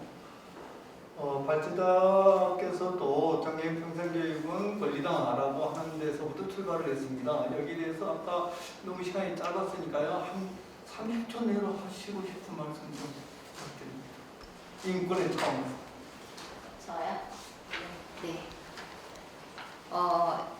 권리는 뭐 해도 되고 안 해도 되고 이건 아닌 것 같아요. 권리에 대한 보장은 반드시 의무로 헌법에 명시한 것처럼 우리 재정 발의에 관심을 갖고 해주신 우리 김인석 대표님께서 저희들의 바람과 요구대로 어떤 의무 규정을 정확하게 명시해 주셔서 강제 조항들을 잘 담아내 주시면 현장에 실효성 있는 장애인 평생교육이 진행되지 않을까 싶습니다. 감사합니다. 네, 정말 고맙습니다. 저희들로서는 함부로 말씀드리기 어려운 의무라든가 강제조항이라든가 이런 말씀을 해주셔서 정말 우리 장애인 평생교육에 대한 관심을 볼 수 있고 그러면서 날카로운 지적을 해주셔서 대단히 고맙습니다. 신원주 팀장님께서는 교육과 복지가 서로 이제 이원화되어 있어가지고 어려움을 겪는다고 하는 문제는 우리나라뿐만 아니고 일본이나 어디나 너무 그 문제가 지난한 문제고 그래서 여기서 그냥 우리가 다 알고 있는 문제니까 그냥 넘어가도 되겠죠. 뭐 다시 이걸 교육과 복지의 이원화 문제를 그러니까 교육부하고 보건복지부하고 서로 이 어떤 소감과 이렇게 중복되는 바람에 대단히 그 특수기뿐만 아니라 여러 가지 어려움이 있는데 여기에서 논의하기는 너무 광범위한 문제로 생각이 돼서 그냥 넘어감을 양해를 바랍니다. 차영화 팀장님, 장애인 평생교육법 제정이 별도로 제정할 필요성이 있느냐라는 어떤 아주 강한 문제 제기를 해주셨는데요. 지금 그러면은 그 필요 교육대 물론 여기 나오신 토론자 중에서 차영아 팀장님, 김덕희 과장님, 또 신은주 팀장님이시던가요? 세 분께서는 그 토론 자료를 이제 보내주지 않으셨습니다. 바쁘셔서 안 보내주신 것이 아니고 그 기관의 대표 발언으로 이렇게 되어버릴까 하는 어떤 우려가 공무원들은 있거든요. 그런데 저희 토론회에서는, 세미나에서는 여기에 나오신 분들의 견해는 그 업무를 담당하고 있는 담당자로서의 어떤 개인적인 견해로 받아들이고 있음을 말씀드립니다. 그래서 그냥 개인적인 소견으로 장애인 평생교육법을 별도로 지금 만들자라고 하는데 아까 해외 사례가 없다고 이렇게 말씀을 하시면서 의문을 제기하셔서 거기에 대한 어떤 개인적인 소감을 아주 간략하게 한번 말씀 좀 해주시죠. 제가 이제 말씀드린 부분은 장애인 평생교육법이 이제 제정되는 이제 단계 그 필요성에 대해서는 굉장히 공감을 이제 한다라는 부분을 이제 먼저 말씀을 드리고요. 그리고 이제 장애인 평생교육법에 대해서 정부 차원에서도 이제 법률 제정에 대한 부분에서 문체경이라든가 이런 거를 이제 수행을 하지를 못하기 조금 아쉬운 상황이어서 그 부분에 대한 부분을 이제 제가 개인적인 차원에서 이제 조금 사례들을 좀 찾아서 이제 만드는 게 완성도가 높은 법을 이제 만들었으면 좋겠다라는 이제 취지로 말씀을 드린 거고 이제 업무를 추진하는 과정에서는 굉장히 장애인 평생교육법이 필요하다라는 그 부분에는 굉장히 공감을 합니다. 왜냐하면 평생교육법 안에서 일단 저희가 이제 사업화, 이제 장애인 평생학습 도시라든가 이런 부분에 대한 것을 이제 사업화하고 반응들이 이제 좋은 정책들을 입법화를 할 때 평생교육법만으로는 굉장히 조금 확장하는 게 어려움이 있다라는 부분을 이제 의견을 드립니다. 말씀 고맙습니다. 해외 사례가 없고 그래서 저는 의문을 제기하는 걸로 해가지고 깜짝 놀랐는데요. 해외 사례가 없다라고 하는데 우리가 주눅드는 이런 나라는 아닙니다. 대한민국의 유상이 해외에서 지금 안 하고 있으니까 이거 그런 나라 아니죠. 2007년도에 특수교육법 제정을 할 당시에 전 세계에서 최초로 의무 유아 특수 유아들을 의무 교육화를 시킨 아주 최초의 나라였습니다. 일본이 떵떵거리다가 한국에 와서 3번이나 와서 배워가고 지금 하고 있는 겁니다. 한국의 입장에서는 해외 사례를 있으면 좋겠지만은 없을수록 더 도전감을 가지고 좀 도와주시기를 바랍니다. 마지막으로 그 김덕희 과장님 말씀은 아까 대신 했으니까 그걸로 하겠습니다. 오늘 기나긴 시간 정말 고마운데요. 마지막으로 두 분 의원님 말씀을 듣기 전에 우리 박경섭 이사장님 말씀을 먼저 좀 듣겠습니다. 두 의원님 말씀 나누기 전에 제가 조금 억울한 게 있어서 우리 교육청에서 제기한 국가와 지방자치단체와 그 시도교육감 이 문제는 아까 장애평생교육법에 20조에 있는 내용이고 여기 김기론 교수님 수정안에는 12조에 있고 다음 국회 입법처에서 만든 것도 있는데 이거는 교육부 과장님 고백해 주셔야죠. 이게 저희도 이 문제 때문에 이 1학년, 2학년에는 국가와 지방자치단체 및 시도교육감인데 예산 지원에만 딱 뺐어요. 맞습니다. 그렇죠?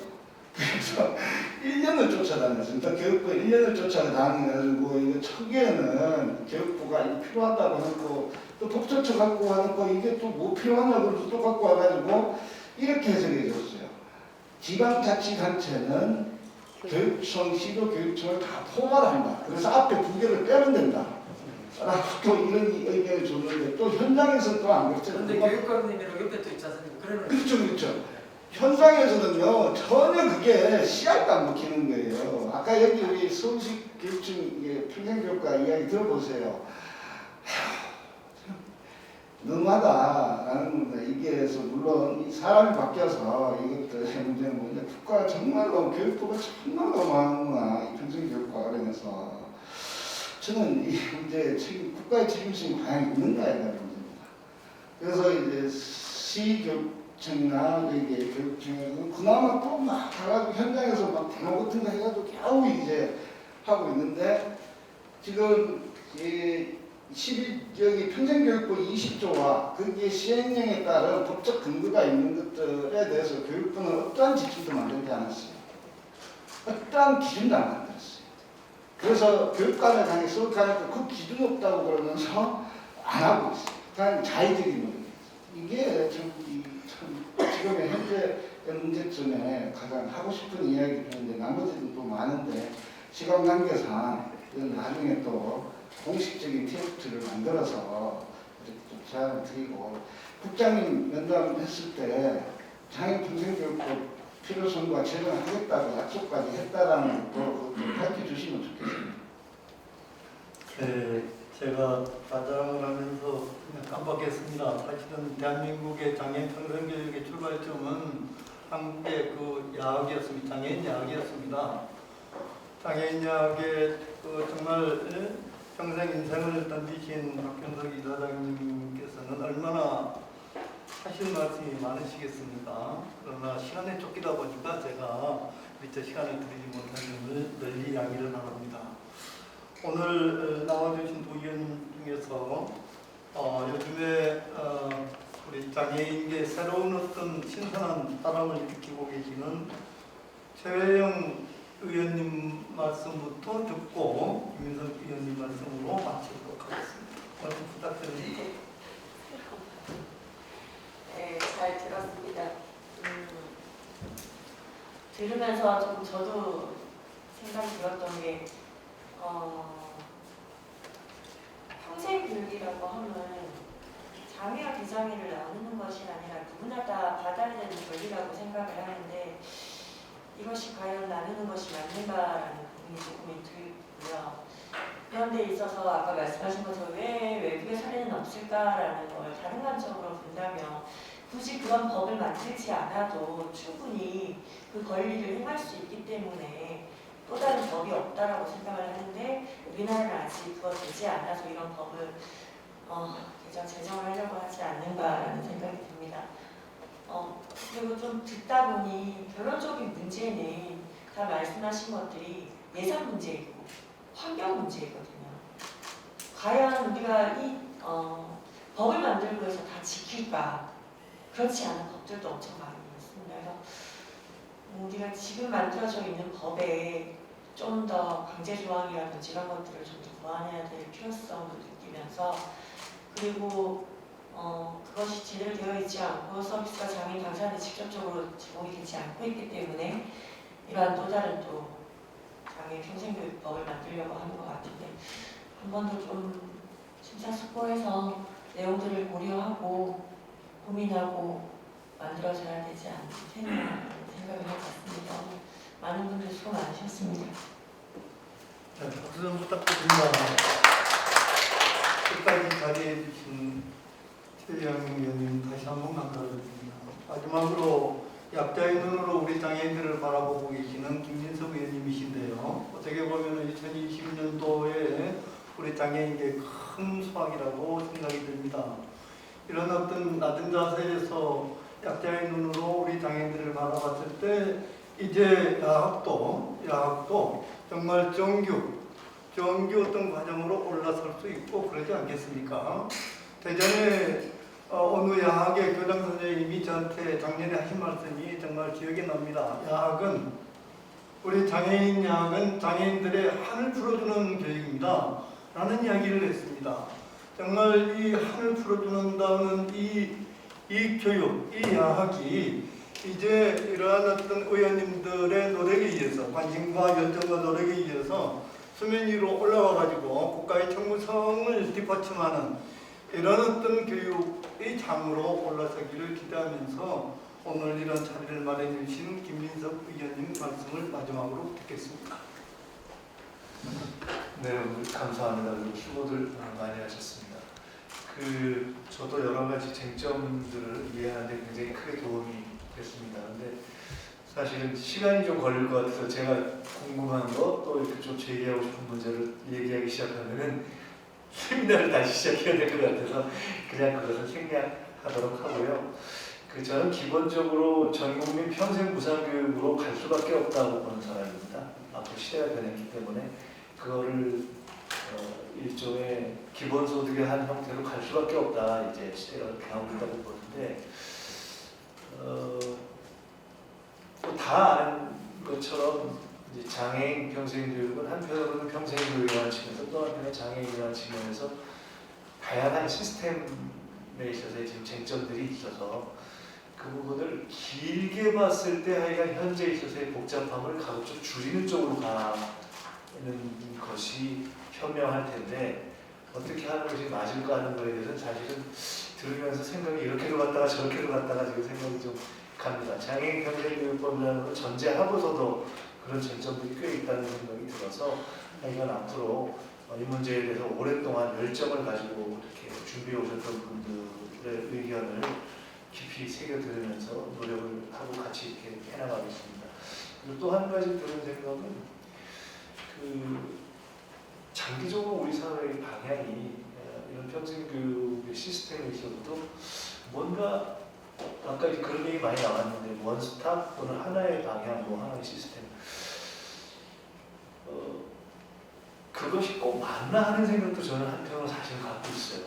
이거 굉장히 다양한 개인과 어떤 관적이 아닌 그런 다양한 시스템들을 이렇게 자율적으로 자유롭게 움직이게 하면서 그걸 어떻게 자유롭게 실질적으로 지원하는 시스템을 만들까 하는 생각이 들어서 사실 그런 대목에 있어서는 조금 제 이해의 부족일 수도 있지만은 그건 좀 더 좀 의논을 해봐야 되겠다는 생각이 들었습니다. 그러니까 그럼에도 불구하고 이것이 따로 가든 어찌되든 장애인에 대한 평생 교육이 온 국민 평생 교육이라는 측면에서 반드시 법적으로 명료해지고 그리고 책무성이 강화되어야 한다는 점에 있어서는 이견이 없는 전제를 저희가 확인할 수 있었던 것 같고 그런 점에서 큰 걸음을 내딛는 또 하나의 출발이 되었으면 좋겠습니다. 감사합니다. 장애인 평생교육법 제정 필요성에 관한 오늘의 세미나의 결론을 말씀해 주신 김민석 의원님 대단히 고맙습니다. 발제를 해주시고 토론해 주신 여러분 그리고 주관해 주신 5개 기관 또 주체로 참여해 주신 김민석 의원님, 최영 의원님을 비롯한 22분의 의원님들께 감사드립니다. 전국에서 온라인을 통해 가지고 관심을 보여주시고 시청해 주신 여러분 대단히 고맙습니다. 코로나 정국에서 여러분들의 건강을 기원합니다. 고맙습니다.